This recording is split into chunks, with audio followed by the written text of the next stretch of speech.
ಭಾಗವತರಿಗೆಲ್ಲ ನಮಸ್ಕಾರಗಳು. ಶ್ರೀನಿವಾಸೇತಿ ಶ್ರೇಷ್ಠತೆಯ ಪಾತ್ರಂ ಗುಣಾನ್ವಿತಃ ಕೌಶಿಕೋऽನन्तರಂಗಾರ್ಯಶ್ಚಿರಂ ವಿಜೇತಾಂ ಭುವಿ ನ್ಯಸ್ತಾತ್ಮೀಯಭರಂ ವರಪ್ರದ ಗುರೌ ವೈರಾಗ್ಯಭಾಗ್ಯೋ ರಥೋ ವೇದಾಂತಾಮೃತಸಾರವಂತಮನಘಾತ್ ಶ್ರೀನಿವಾಸಾತ್ ಗುರೋಃ ಶ್ರೀಶೈಲಾನ್ವಯಕೌಸ್ತುಭಸ್थितनयं ಶ್ರೇಯೋನಿಧೇ ಶ್ರೀನಿಧೇಃ ವಂದೇ ಸಾಧುಕಟಾಕ್ಷकेणिनिलयं ಶ್ರೀಕೃಷ್ಣಸದ್ದೇಶಿಕಂ ಶ್ರೀವಾಸರಂಗಪರಕಾಲमुनित्रयाप्तलक्ष्मात्मरक्षिणेति त्वयिगागमान्तम् आचार्यभक्तिपरिपूतमनर्घशीलं गोपालदेशिकमुनिं गुरुमाश्रयामः। नारायणाख्यतिराजपदाब्जभृङ्गश्रीवासयोगिगुरुणात्मितभारमीशे भक्त्यादिपूर्णवरदारिकृपात्तचिह्नं श्रीश्रीनिवासमुनिवर्यमहं प्रपद्ये। श्रीनारायणयोगीन्द्रवरदारिकृपाश्रयं रङ्गेशपादविनतं श्रीनिवासमुनिं भजे। श्रीमान् वेङ्कटनाथार्य कवितार्किककेसरी वेदान्ताचार्यवर्यो मे सन्निधत्तां सदा हृदि यो नित्यमच्युतपदाम्बुजयुग्मरुक्मं व्यामोहतस्तरितराणि तृणाय मेने अस्मद्गुरोः भगवतोऽस्य देकसिन्धो रामानुजस्य चरणौ शरणं प्रपद्ये। विगाहे आमनं तीर्थं साधु वृन्दावने स्थितं निरस्तजिह्मगस्पर्शेऽत्र कृष्णकृतादरः नाथेन मुनिनाथेन भवेयं नाथवानहं यस्य नैगमिकं दत्तं हस्तामलगताङ्गतं यस्य सारसरस्रोतो कुलामोदवासितं श्रुतीनां श्रमायालं शठारिं तमुपास्महे। वन्दे वैकुण्ठसेनान्यं देवं सूत्रवतीसकं यद्वेत्र शिखरस्पन्दे विश्वमेतद्व्यवस्थितं सह धर्मचरीं शौरेः सम्मन्त्रितजगद्धितामनुग्रहमयीं वन्दे नित्यमज्ञातनिग्रहाम् अमप्याद्यं गुरुं वन्दे कमलागृहमेधिनं प्रवक्ता छन्दसां वक्ता पञ्चरात्रस्य स्वयं वसुदेवसुतं देवं कंसचाणूरमर्दनं देवकी परमानन्दं कृष्णं वन्दे जगद्गुरुं पार्थाय प्रतिबोधितां भगवता नारायणेन स्वयं व्यासेन ग्रथितां पुराणमुनिना मध्ये महाभारतम् अद्वैतामृतवर्षिणीं भगवतीमष्टादशाध्यायिनीम् अम्ब त्वामनुसन्दधामि भगवद्गीते भगवद्वेषिणीं यत्पदाम्भोरुहध्यानविध्वस्ता शेषकल्मषः वस्तुतामुपयातोऽहं यामुनेयं नमामि तं यदि परिवृढो यद्गीता नाम दर्शेदञ्जसा निगमपरिषन्नेदीयां संनिरामयमाशयं जननपदवी यातायातश्रमापहरां धियं जनेतु समे देव श्रीमान् धनञ्जयसारथिः सन्तस्सारलयः चित्ततमः प्रमथिनीमिमां भजन्तु भगवद्गीता भाष्यतात्पर्यचन्द्रिकाम्।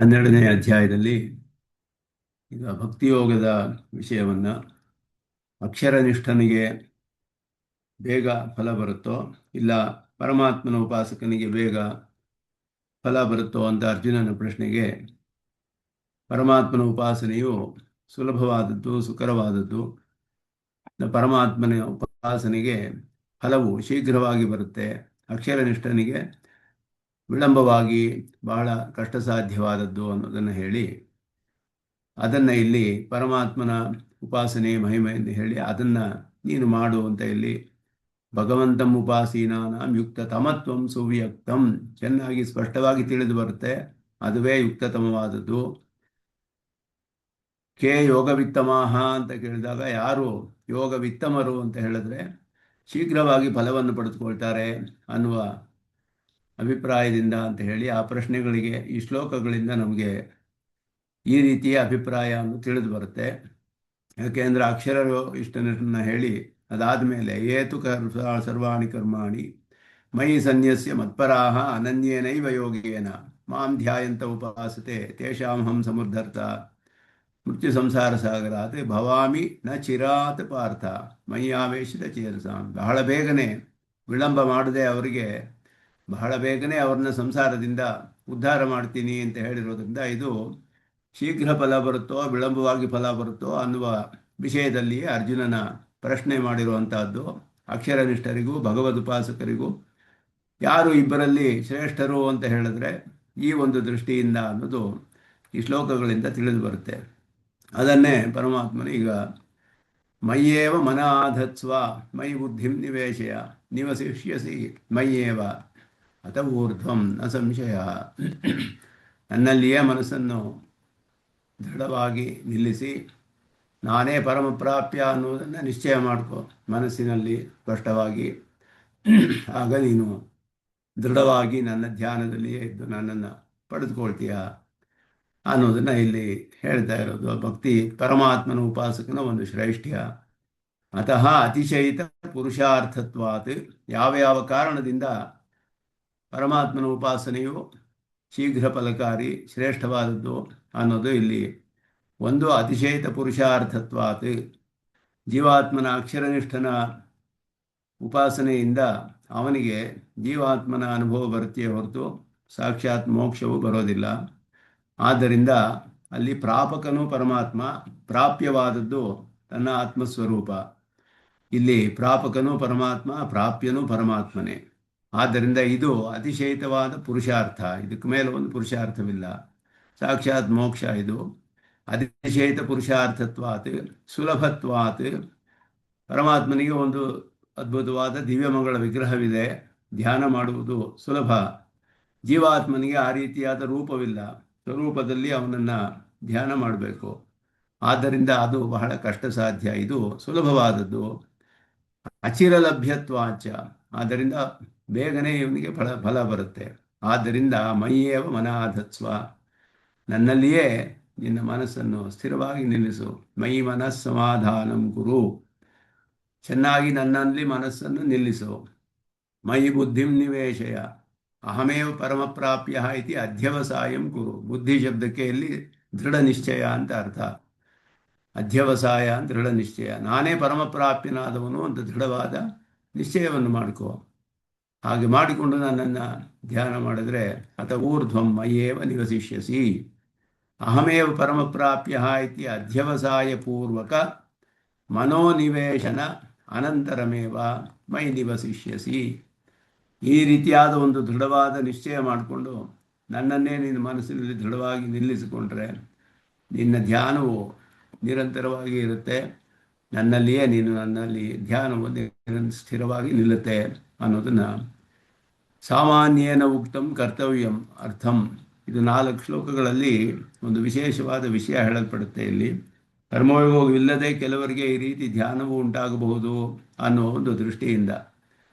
ಆದ್ದರಿಂದ ಆ ಒಂದು 4 ಶ್ಲೋಕಗಳಲ್ಲಿ ಬರುತ್ತೆ. ಹೀಗೆ ಮನಸ್ಸಿನನ್ನು ದೃಢವಾಗಿ ನಿಲ್ಲಿಸಿ ಧ್ಯಾನ ಮಾಡೋಕ್ಕೆ ಸಾಧ್ಯವಾಗದೆ ಹೋದರೆ ಅಭ್ಯಾಸದಿಂದ ಸಾಧ್ಯವಾಗುತ್ತೆ. ಅಭ್ಯಾಸ ಮಾಡು, ಮತ್ತೆ ಮತ್ತೆ ಅದನ್ನು ಪ್ರಯತ್ನ ಮಾಡು. ಅಭ್ಯಾಸವೂ ಮಾಡೋಕ್ಕಾಗದೆ ಹೋದರೆ ನನ್ನ ಕರ್ಮಗಳನ್ನೆಲ್ಲ ಮಾಡು, ನನಗೆ ನನ್ನ ಕೈಂಕರ್ಯ ರೂಪವಾದ ಕರ್ಮಗಳನ್ನು ಮಾಡು. ಅದು ಮಾಡದೆ ಹೋದರೆ ಕರ್ಮಯೋಗ ಮಾಡು. 4 ಶ್ಲೋಕದಲ್ಲಿ ಈ ರೀತಿ ಹೇಳಲ್ಪಡುತ್ತೆ ಇಲ್ಲಿ. ಆದ್ದರಿಂದ ಮೊದಲು ಹೇಳಿದ್ದು ಕರ್ಮಯೋಗ ಮಾಡಿ ಭಕ್ತಿಯೋಗ ಅಂತ, ಇಲ್ಲಿ ನೇರವಾಗಿ ನನ್ನಲ್ಲಿ ಮನಸ್ಸನ್ನು ಇಡು ಅಂತ ಹೇಳಿ, ಇದು ಯಾವುದು ಸಾಧ್ಯ ಆಗದೆ ಹೋದರೆ ಕರ್ಮವನ್ನು ಯೋಗವನ್ನು ಮಾಡು ಅಂತ ಹೇಳಿದ್ರೆ ಕೆಲವರಿಗೆ ಈ ರೀತಿ ಸಾಧ್ಯವಾಗಬಹುದು ಅಂತ ತಿಳಿದು ಬರುತ್ತೆ. ಸಾಮಾನ್ಯೇನ ಉಕ್ತಂ ಕರ್ತವ್ಯಮರ್ಥಂ ಮಯ್ಯೇವ ಇತ್ಯಾದಿನ ಶ್ರೋತರಿ ಅರ್ಜುನೇ ನಿವೇಶಯ ಇತಿ ನಿವೇಶಯತಿ ಇತಿ ಸಂಗತಿ ಪ್ರದರ್ಶನಾಯ ಆಹ ಅತಃ ಇತಿ. ಇಲ್ಲಿ ಅತಃ ಅಂತ ಹೇಳುವಾಗ ಮಯ್ಯೇವ ಅಂತ ಹೇಳಿರೋದ್ರಿಂದ ಸಾಮಾನ್ಯವಾಗಿ ಹೇಳಿದ ಕರ್ತವ್ಯ, ನನ್ನಲ್ಲಿ ನನ್ನ ಉಪಾಸನೆಯನ್ನು ಮಾಡು ಅಂತ ಹೇಳಿ ಸಾಮಾನ್ಯವಾಗಿ ಹೇಳಿದ್ದು. ಮೈ ಸರ್ವಾಣಿ ಕರ್ಮಾಣಿ ಅಂತ ಹೇಳಿ ಸನ್ಯಸ್ಯ ಮತ್ಪರಃ ಅಂತ ಹೇಳಿ ಸಂಘವರ್ಜಿತನಾಗಿ ನನ್ನನ್ನೇ ಪ್ರಾಪ್ಯ ಅಂತ ತಿಳಿದುಕೋ ಅಂತೆಲ್ಲ ಹೇಳಿದ್ದನ್ನು ಮಯ್ಯೇವ ಅನ್ನೋದ್ರಿಂದ ಅರ್ಜುನನಲ್ಲಿ, ಇವಾಗ ಉಪದೇಶವನ್ನು ಶ್ರವಣ ಮಾಡುತ್ತಿರುವ ಅರ್ಜುನನಲ್ಲಿ ಸ್ಪಷ್ಟವಾಗಿ ಉಪದೇಶ ನಿಲ್ಲುವ ಹಾಗೆ ಹೇಳ್ತಾ ಇರೋದು. ಮಯ್ಯೇವ ಮನಾಧತ್ಸ್ವ ಪ್ರಾಗುಕ್ತಂ ಅತ್ರತ್ಯಂ ಚ ಸಮುಚಿತ್ಯ ಹೇತುತ್ರಯಂ ಉಕ್ತಂ. ಹಿಂದೆ ಹೇಳಿದ್ದು ಮತ್ತು ಇವಾಗ ಹೇಳುವಂತಹ 3 ಕಾರಣಗಳು. ಯಾಕೆ ಯೋಗ ವಿತ್ತಮಾಹ ಅಂತ ಹೇಳಿದಾಗ ಇವರೇ ಅತ್ಯಂತ ಶ್ರೇಷ್ಠರು ಅಂತ ಹೇಳಿರೋದು 3 ಕಾರಣಗಳಿಂದ. ಅದನ್ನು 3 ಎಲ್ಲವನ್ನು ಸೇರಿಸಿ 3 ಕಾರಣಗಳನ್ನು ಇಲ್ಲಿ ಹೇಳ್ತಾರೆ. ಅತಿಶಯಿತ ಪುರುಷಾರ್ಥವು ಸುಲಭವಾದದ್ದು, ಬಹಳ ಬೇಗನೆ ಫಲವನ್ನು ಕೊಡುವಂತಹದ್ದು. ಸಮಾಧಿ ಉಪಕ್ರಮ ಪರತ್ವ ವ್ಯಕ್ತ್ಯರ್ಥಂ ಮೈ ಮನಸ್ಸಮಾಧಾನಂ ಕುರು ಇತ್ಯರ್ಥ. ಸಮಾಧಿಯ ಉಪಕ್ರಮ ಹೇಗೆ ಆಗುತ್ತೆ ಅನ್ನೋದನ್ನು ಇಲ್ಲಿ ಹೇಳ್ತಾರೆ. ಸಮಾಧಿಯ ಉಪಕ್ರಮವು ಮನಸ್ಸನ್ನು ದೃಢವಾಗಿ ನಿಲ್ಲುವ ಸ್ಟೇಜು ಇಲ್ಲಿಂದ ಸಮಾಧಿ ಉಂಟಾಗುತ್ತೆ. ಇಲ್ಲಿ ಸಮಾಧಿಯ ಉಪಕ್ರಮ ಆಗುವಂತಹ ಒಂದು ದಶೆಯನ್ನು ಇಲ್ಲಿ ಹೇಳಲ್ಪಟ್ಟಿದೆ. ಅದಾಗದೆ ಹೋದರೆ ಅಭ್ಯಾಸ, ಅದು ಇಲ್ಲದೆ ಹೋದರೆ ಪರಮಾತ್ಮನ ಕೈಂಕರ್ಯ ರೂಪವಾದ ಕರ್ಮಗಳು, ಅದು ಇಲ್ಲದೆ ಹೋದರೆ ಕರ್ಮಯೋಗ. ಈ ಕ್ರಮದಲ್ಲಿ ಇಲ್ಲಿ ಹೇಳ್ತಿರೋದ್ರಿಂದ ಇಲ್ಲಿ ಸಮಾಧಿ ಉಪಕ್ರಮವನ್ನು ಇಲ್ಲಿ ಹೇಳ್ತಾ ಇರೋದು ಅನ್ನೋದು. ಮೈ ಮನಸ್ಸಮಾಧಾನಂ ಕುರು ಅನ್ನೋದು ಸಮಾಧಿಯ ಒಂದು ಅವಸ್ಥೆಯನ್ನು ತಿಳಿಸುತ್ತೆ, ಆರಂಭದ ಅವಸ್ಥೆ. ಉಪಾಯಭೂತ ಮನಸ್ಸಮಾಧಾನೇನ ಪುನರುಕ್ತಿ ಪರಿಹಾರಾಯ ಬುದ್ಧಿಶಬ್ದಾರ್ಥಂ ಪ್ರಾಪ್ಯಭೂತಂ ತತ್ ವಿಷಯ ವಿಶೇಷಂ ಅಹಮೇವ. ಅದರಿಂದ ಮನಸ್ಸಮಾಧಾನ ಅನ್ನೋದೇ ಉಪಾಯ, ಸಮಾಧಿ ಸಮಾಧಾನ, ಮನಸ್ಸನ್ನು ದೃಢವಾಗಿ ಪರಮಾತ್ಮನಲ್ಲಿ ನಿಲ್ಲಿಸೋದು. ಅದರಿಂದ ಬುದ್ಧಿ ಅನ್ನುವ ಅರ್ಥಕ್ಕೆ ಇದಕ್ಕೆ ನಿಶ್ಚಯ ಅಂತ ಅರ್ಥ ಮಾಡಿ, ದೃಢ ನಿಶ್ಚಯ, ಅವನೇ ಪರಮಪ್ರಾಪ್ಯ ಅನ್ನುವ ದೃಢ ನಿಶ್ಚಯವನ್ನು.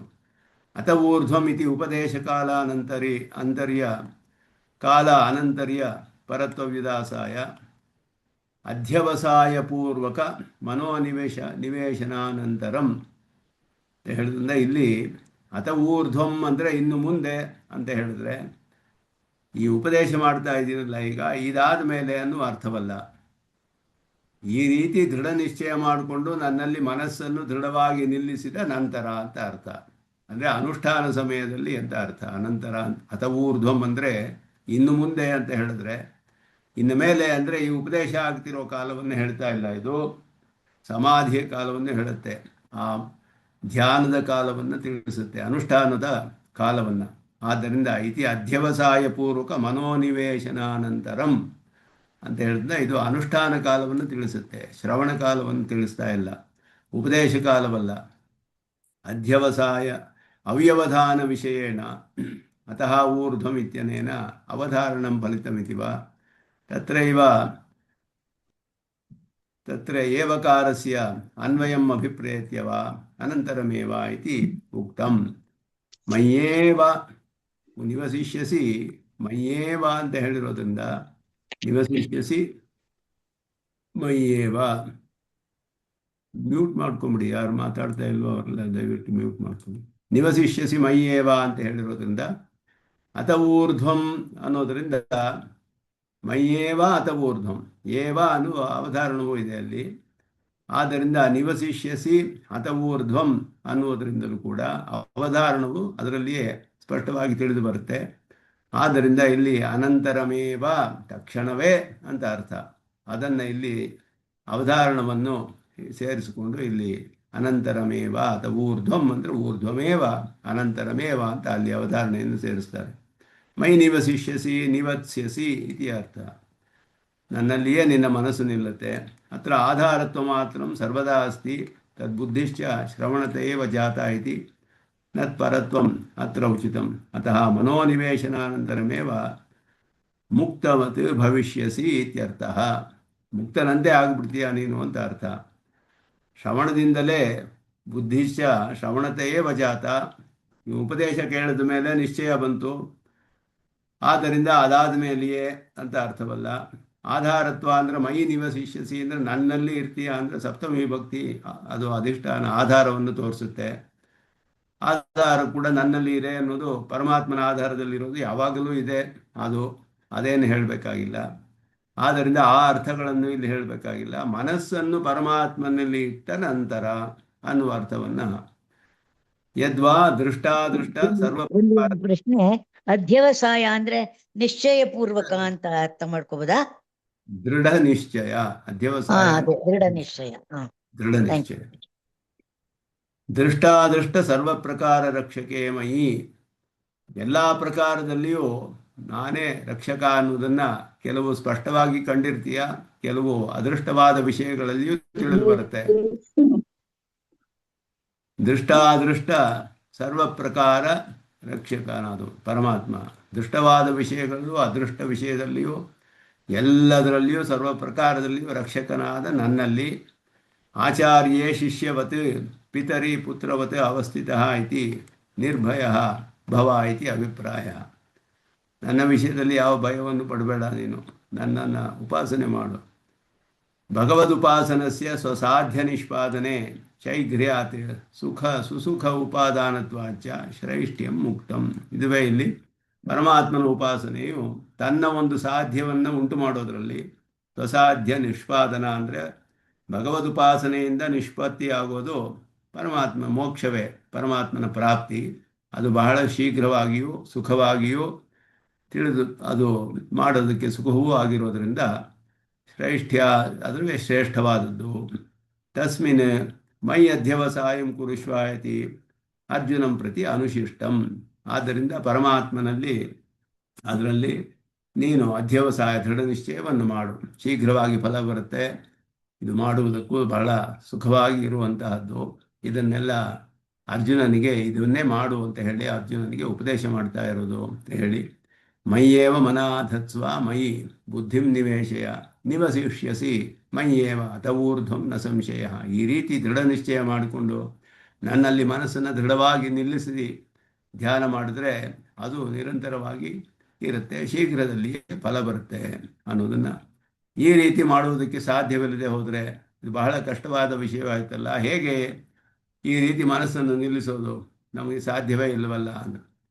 ಅಥ ಚಿತ್ತಂ ಸಮಾಧಾತು ನ ಶಕ್ನೋಷಿ ಮಯಿ ಸ್ಥಿರಂ ಅಭ್ಯಾಸ ಯೋಗೇನ ತಥೋ ಮಾಮಿಚ್ಛಾಪ್ತು ಧನಂಜಯ. ಈ ರೀತಿ ನನ್ನಲ್ಲಿ ಸ್ಥಿರವಾದ ಮನಸ್ಸನ್ನು ನಿಲ್ಲಿಸುವುದಕ್ಕೆ ಸಾಧ್ಯವಿಲ್ಲದೆ ಹೋದರೆ ಆಗ ಅಭ್ಯಾಸ ಯೋಗವನ್ನು ಮಾಡು. ಮತ್ತೆ ಮತ್ತೆ ಮತ್ತೆ ಮತ್ತೆ ಪ್ರಾಕ್ಟೀಸು ಮತ್ತೆ ಮತ್ತೆ ಮಾಡ್ತಾ ಇದ್ದರೆ ಆಗ ದೃಢವಾಗಿ ನಿಲ್ಲುತ್ತೆ. ಸ್ವಲ್ಪ ಕಾಲವಾದ ಮೇಲೆ ಮನಸ್ಸು ಪಕ್ವವಾದಾಗ ದೃಢವಾಗಿ ನಿಲ್ಲುತ್ತೆ. ಅಭ್ಯಾಸ ಯೋಗದಿಂದ ನನ್ನನ್ನು ಪಡೆದುಕೊಳ್ಳೋಕ್ಕೆ ಇಚ್ಛೆ ಪಡುವು. ಸಹಸಾ ಏವ ಮಯಿ ಸ್ಥಿರಂ ಚಿತ್ತಂ ಸಮಾಧಾತು ನ ಶಕ್ನೋಷಿ. ತಕ್ಷಣವೇ ಮನಸ್ಸಿನ ದೃಢವಾಗಿ ನಿಲ್ಲಿಸಿಬಿಡಬೇಕು ಅಂದರೆ ಬಹಳ ಕಷ್ಟವಾದ ವಿಷಯ. ಆದರೆ ಇಲ್ಲಿ ಉಪದೇಶ ಮಾಡಿರೋದ್ರಿಂದ ಆ ರೀತಿ ಸಾಧ್ಯ ಅಂತ ತಿಳಿಯುತ್ತೆ. ತಿಳಿದೇ ಹೋದರೆ ಕ್ರಮವಾಗಿ ಬಂದರೆ ಈ ರೀತಿ ಕರ್ಮಯೋಗ ಮಾಡಿ ಅದಾದ ಮೇಲೆ ಪರಮಾತ್ಮನ ಪರವಾದ ಕೈಂಕರ್ಯ ರೂಪವಾದ ಕರ್ಮಗಳನ್ನು ಮಾಡಿ ಅಭ್ಯಾಸದಿಂದ ಧ್ಯಾನವನ್ನು ಅಭ್ಯಾಸ ಮಾಡಿ ಆಮೇಲೆ ಪರಮಾತ್ಮನಲ್ಲಿ ಸ್ಥಿರವಾಗಿ ಮನಸ್ಸು ನಿಲ್ಲುವ ಹಾಗೆ ಮಾಡಬೇಕು. ಇಲ್ಲಿ ಅವರೋಹ ಕ್ರಮದಲ್ಲಿ ಹೇಳಲ್ಪಟ್ಟಿದೆ, ಅದುವೇ ಇಲ್ಲಿ ವಿಶೇಷ. ಸಹಸಾ ಏವ ಮಯಿ ಸ್ಥಿರಂ ಚಿತ್ತಂ ಸಮಾಧಾತು ನ ಶಕ್ನೋಷಿ. ಈ ರೀತಿ ಮಾಡೋಕ್ಕೆ ಸಾಧ್ಯವಿಲ್ಲದೆ ಹೋದರೆ ತತಃ ಅಭ್ಯಾಸ ಯೋಗೇನ ಮಾಂ ಆಪ್ತುಮಿಚ್ಛಾ. ಅಭ್ಯಾಸ ಯೋಗ ಅಂದರೆ ಏನು ಅಂದರೆ ಸ್ವಾಭಾವಿಕ ಅನವಧಿಕಾತಿಶಯ ಸೌಂದರ್ಯ ಸೌಶೀಲ್ಯ ಸೌಹಾರ್ದ ವಾತ್ಸಲ್ಯ ಕಾರುಣ್ಯ ಮಾಧುರ್ಯ ಗಾಂಭೀರ್ಯ ಔದಾರ್ಯ ಶೌರ್ಯ ವೀರ್ಯ ಪರಾಕ್ರಮ ಸಾರ್ವಜ್ಞ ಸತ್ಯಕಾಮತ್ವ ಸತ್ಯಸಂಕಲ್ಪತ್ವ ಸರ್ವೇಶ್ವರತ್ವ ಸಕಲ ಕಾರಣಾದಿ ಅಸಂಖ್ಯೇಯ ಗುಣಸಾಗರೇ. ಕಾರಣತ್ವಾದಿ ಅಸಂಖ್ಯೇಯ ಗುಣಸಾಗರೇ. ಪರಮಾತ್ಮನ ಸ್ವರೂಪವನ್ನು ಪೂರ್ಣವಾಗಿ ವರ್ಣಿಸ್ತಾರೆ ಭಾಷ್ಯಕಾರರು. ನಿಖಿಲ ಹೇಯ ಪ್ರತ್ಯನೀಕೆ ಮಯಿ ನಿರತಿಶಯ ಪ್ರೇಮಗರ್ಭ ಸ್ಮೃತಿ ಅಭ್ಯಾಸ ಯೋಗೇನ ಸ್ಥಿರಂ ಚಿತ್ತ ಸಮಾಧಾನಂ ಲಬ್ಧ್ವಾ ಮಾಂ ಪ್ರಾಪ್ತುಮಿಚ್ಛ. ಇಂತಹ ಸಕಲ ಕಲ್ಯಾಣ ಗುಣಾಕರನಾದ ಸ್ವಾಭಾವಿಕ ಅನ್ನೋದು ಬಹಳ ಪ್ರಧಾನ. ಇದು ಮೊದಲ ಶಬ್ದ ಸ್ವಾಭಾವಿಕವಾದ. ಅದುವೇ ಜೀವಾತ್ಮನಿಗೂ ಬೇರೆ ನಿತ್ಯ ಮುಕ್ತ ಬದ್ಧ ಜೀವರಿಗೂ ಪರಮಾತ್ಮನಿಗೂ ಇರುವ ವೈಲಕ್ಷಣ್ಯ. ಸ್ವಾಭಾವಿಕ ಅಂತ ಹೇಳೋದು ಅದು ಪರಮಾತ್ಮನಿಗೆ ಸ್ವಾಭಾವಿಕವಾದ. ಜೀವಾತ್ಮನ ನಿತ್ಯತ್ವಕ್ಕೂ ಪರಮಾತ್ಮನ ನಿತ್ಯತ್ವಕ್ಕೂ ವ್ಯತ್ಯಾಸ ಇದೆ. ಜೀವಾತ್ಮನ ನಿತ್ಯತ್ವ ಪರಮಾತ್ಮನ ನಿತ್ಯೇಚ್ಛಾ ಸಿದ್ಧವಾದದ್ದು, ಪರಮಾತ್ಮನದು ಸ್ವಾಭಾವಿಕವಾದದ್ದು. ನಿತ್ಯವಾಗಿರಲಿ ಅಂತ ಸಂಕಲ್ಪ ಮಾಡಿರೋದ್ರಿಂದ ನಿತ್ಯವಾಗಿದೆ. ಆದ್ದರಿಂದ ಇದೆಲ್ಲ ಪರಮಾತ್ಮನ ಸಂಕಲ್ಪದಿಂದಲೇ ಉಂಟಾಗಿರುವಂಥದ್ದು, ಸ್ವಾಭಾವಿಕವಲ್ಲ. ಪರಮಾತ್ಮನದು ಎಲ್ಲವೂ ಸ್ವಾಭಾವಿಕ. ಅನವಧಿಕಾತಿಶಯವಾದ ಸೌಂದರ್ಯ ಸೌಶೀಲ್ಯ ಸೌಹಾರ್ದ ವಾತ್ಸಲ್ಯ ಕಾರುಣ್ಯ ಮಾಧುರ್ಯ ಗಾಂಭೀರ್ಯ ಔದಾರ್ಯ ಶೌರ್ಯ ವೀರ್ಯ ಪರಾಕ್ರಮ ಸಾರ್ವಜ್ಞ ಸತ್ಯಕಾಮತ್ವ ಸತ್ಯಸಂಕಲ್ಪತ್ವ ಸರ್ವೇಶ್ವರತ್ವ. ಎಲ್ಲ ಮೊದಲು ಸೌಲಭ್ಯ ಗುಣಗಳು, ಸೌಲಭ್ಯ ಪ್ರಯುಕ್ತವಾದ ಗುಣಗಳು, ಅದಾದಮೇಲೆ ಪರತ್ವ ಪ್ರಯುಕ್ತವಾದ ಗುಣಗಳು. ಇದೆಲ್ಲವೂ ಕೂಡ ಹೇಳಲ್ಪಟ್ಟಿದೆ ಇಲ್ಲಿ. ಸಕಲ ಕಾರಣತ್ವಾದಿ ಅಸಂಖ್ಯೇಯ ಗುಣಸಾಗರೇ. ಇದು ಎಷ್ಟು ಅಂತ ಹೇಳೋಕ್ಕಾಗೋದಿಲ್ಲ. ಅಂತಹ ಕಲ್ಯಾಣ ಗುಣಗಳನ್ನೆಲ್ಲ ಉಳ್ಳ ಪರತ್ವ ಪ್ರಯುಕ್ತವೂ ಸೌಲಭ್ಯ ಪ್ರಯುಕ್ತವಾದ ಸಕಲ ಕಲ್ಯಾಣ ಗುಣಾಕರನಾದವನು, ಅದೇ ಸಮಯದಲ್ಲಿ ನಿಖಿಲಹೇಯ ಪ್ರತ್ಯನೀಕೆ, ಯಾವ ದೋಷವೂ ಇಲ್ಲದವನು. ಆದ್ದರಿಂದಲೇ ಇನ್ನೊಬ್ಬರ ದೋಷವನ್ನು ಹೋಗಲಾಡಿಸೋದಕ್ಕೆ ಸಾಧ್ಯ. ಪರಮಾತ್ಮನನ್ನು ಧ್ಯಾನ ಮಾಡಿದ್ರೆ ನಮ್ಮ ದೋಷವೆಲ್ಲ ಹೋಗಿಬಿಡುತ್ತೆ. ನಿಖಿಲಹೇ ಪ್ರತ್ಯನೀಕನಾದ್ದರಿಂದ ಮಯಿ ನಿರತಿಶಯ ಪ್ರೇಮಗರ್ಭ ಸ್ಮೃತಿ ಅಭ್ಯಾಸ ಯೋಗೇನ. ಆ ರೀತಿಯಾದ ಒಂದು ಪ್ರೀತಿಯಿಂದ ಧ್ಯಾನ ಮಾಡಬೇಕು. ಅಭ್ಯಾಸ ಮತ್ತೆ ಮತ್ತೆ ಮತ್ತೆ ಮತ್ತೆ ಮಾಡ್ತಾ ಇದ್ದರೆ ಸ್ಥಿರಂ ಚಿತ್ತ ಸಮಾಧಾನಂ ಲಬ್ಧ್ವಾ ಮಾಂ ಪ್ರಾಪ್ತು ಮಿಚ್ಚ. ಆಗ ಅದಾದ ಮೇಲೆ ಮುಂದೆ ಮೇಲೆ ಹೇಳಿದಂಗೆ ನಿವಸಿಷ್ಯಸಿ ಮಯ್ಯೇವ ಅತ ಊರ್ಧ್ವಂ ನ ಸಂಶಯ ಅನ್ನುವಂತಹ ಅವಸ್ಥೆಗೆ ಹೋಗ್ತಾನಾಗ. ಶಬ್ದಾದಿ ವಿಷಯ ವಾಸನಾ ವಾಸನಾಕೃಷ್ಟ ಚೇತಸಃ ಅತ್ಯಂತ ಅದೃಷ್ಟಪೂರ್ವೆ ತ್ವಯಿ ಕಥಂ ಸ್ಥಿರಂ ಚಿತ್ತ ಸಮಾಧಾನಂ ಶಕ್ಯಂ. ಪ್ರಶ್ನೆ ಅರ್ಜುನನಿಗೆ ಎಲ್ಲರಿಗೂ ಬರುವ ಸಂದೇಹವೇ ಇದು. ಅರ್ಜುನಾಶಯಂ ಉನ್ನೀಯ ತದುಪಾಯಂ ಉಪದಿಶತಿ. ಅರ್ಜುನನಿಗೆ ಈ ರೀತಿ ಮನಸ್ಸಿನಲ್ಲಿ ಸಂದೇಹ ಬರುತ್ತೆ ಅನ್ನೋದು ಕೃಷ್ಣನಿಗೆ ತಿಳಿಯುತ್ತೆ. ನನ್ನಲ್ಲಿಯೇ ದೃಢವಾಗಿ ಇಟ್ಬಿಡು ಮನಸ್ಸನ್ನು, ನಾನೇ ಪ್ರಾಪ್ಯ ಅಂತ ದೃಢ ನಿಶ್ಚಯ ಮಾಡ್ಕೊ ಅಂದರೆ ಅಷ್ಟು ಸುಲಭವೇ ಅದು, ಹೇಗೆ ಮಾಡೋದು ಅಂತ ಅರ್ಜುನನಿಗೆ ಪ್ರಶ್ನೆ ಬಂದರೆ ಅದಕ್ಕೆ ಯಾಕೆ ಅಂದರೆ ಶಬ್ದಾದಿ ವಿಷಯ ವಾಸನಾಕೃಷ್ಟ ಚೇತಸ, ಅದರಿಂದ ಆಕರ್ಷಿಸಲ್ಪಡುತ್ತೆ. ಆ ವಾಸನೆ ಅನ್ನೋದು ವಿಷಯಗಳಲ್ಲಿಯೇ ಕರೆದುಕೊಂಡು ಹೋಗುತ್ತೆ ಮನಸ್ಸನ್ನು. ಅಂತಹವನಿಗೆ ಅತ್ಯಂತ ಅದೃಷ್ಟಪೂರ್ವೇ ತ್ವಯಿ, ಇಂತಹ ನಿನ್ನ ಅದೃಷ್ಟವಾದ ಹಿಂದೆ ಎಂದೂ ತಿಳಿಯದಂತಹ ನೋಡದಂತಹ ನಿನ್ನಲ್ಲಿ ಹೇಗೆ ಸ್ಥಿರವಾಗಿ ಚಿತ್ತ ಸಮಾಧಾನಂ ಶಕ್ಯಂ, ಮನಸ್ಸನ್ನು ಈ ರೀತಿ ನಿಲ್ಲಿಸಲು ಹೇಗೆ ತಾನೇ ಸಾಧ್ಯ ಹೇಳಿದ್ರೆ, ಅದಾಗದೆ ಹೋದರೆ ಅಭ್ಯಾಸವನ್ನು ಮಾಡು. ಕದಾಚಿದಪಿ ಅಶಕ್ಯತ್ವೇ ಅನುಪದೇಶತ್ವಮೇವ ತದುಪಾಯೋದೇಶಶ್ಚ ಉಪದೇಶಶ್ಚ ವ್ಯರ್ಥಃ ಸ್ಯಾತ್ ಸಹಸೈವ. ಸಹಸಾ ಏವ, ಅದುವೇ ಇಲ್ಲಿ ಪ್ರಧಾನವಾದದ್ದು. ಭಾಷಿಕಾರರು ಹೇಳೋದು ಅಥ ಚಿತ್ತಂ ಸಮಾಧಾತು ನ ಶಕ್ನೋಷಿ ಅಂದರೆ, ಚಿತ್ತಂ ಸಮಾಧಾತು ಅಂದರೆ ಎಂದಿಗೂ ಸಾಧ್ಯವಿಲ್ಲ ಅಂತ ಅರ್ಥವಲ್ಲ.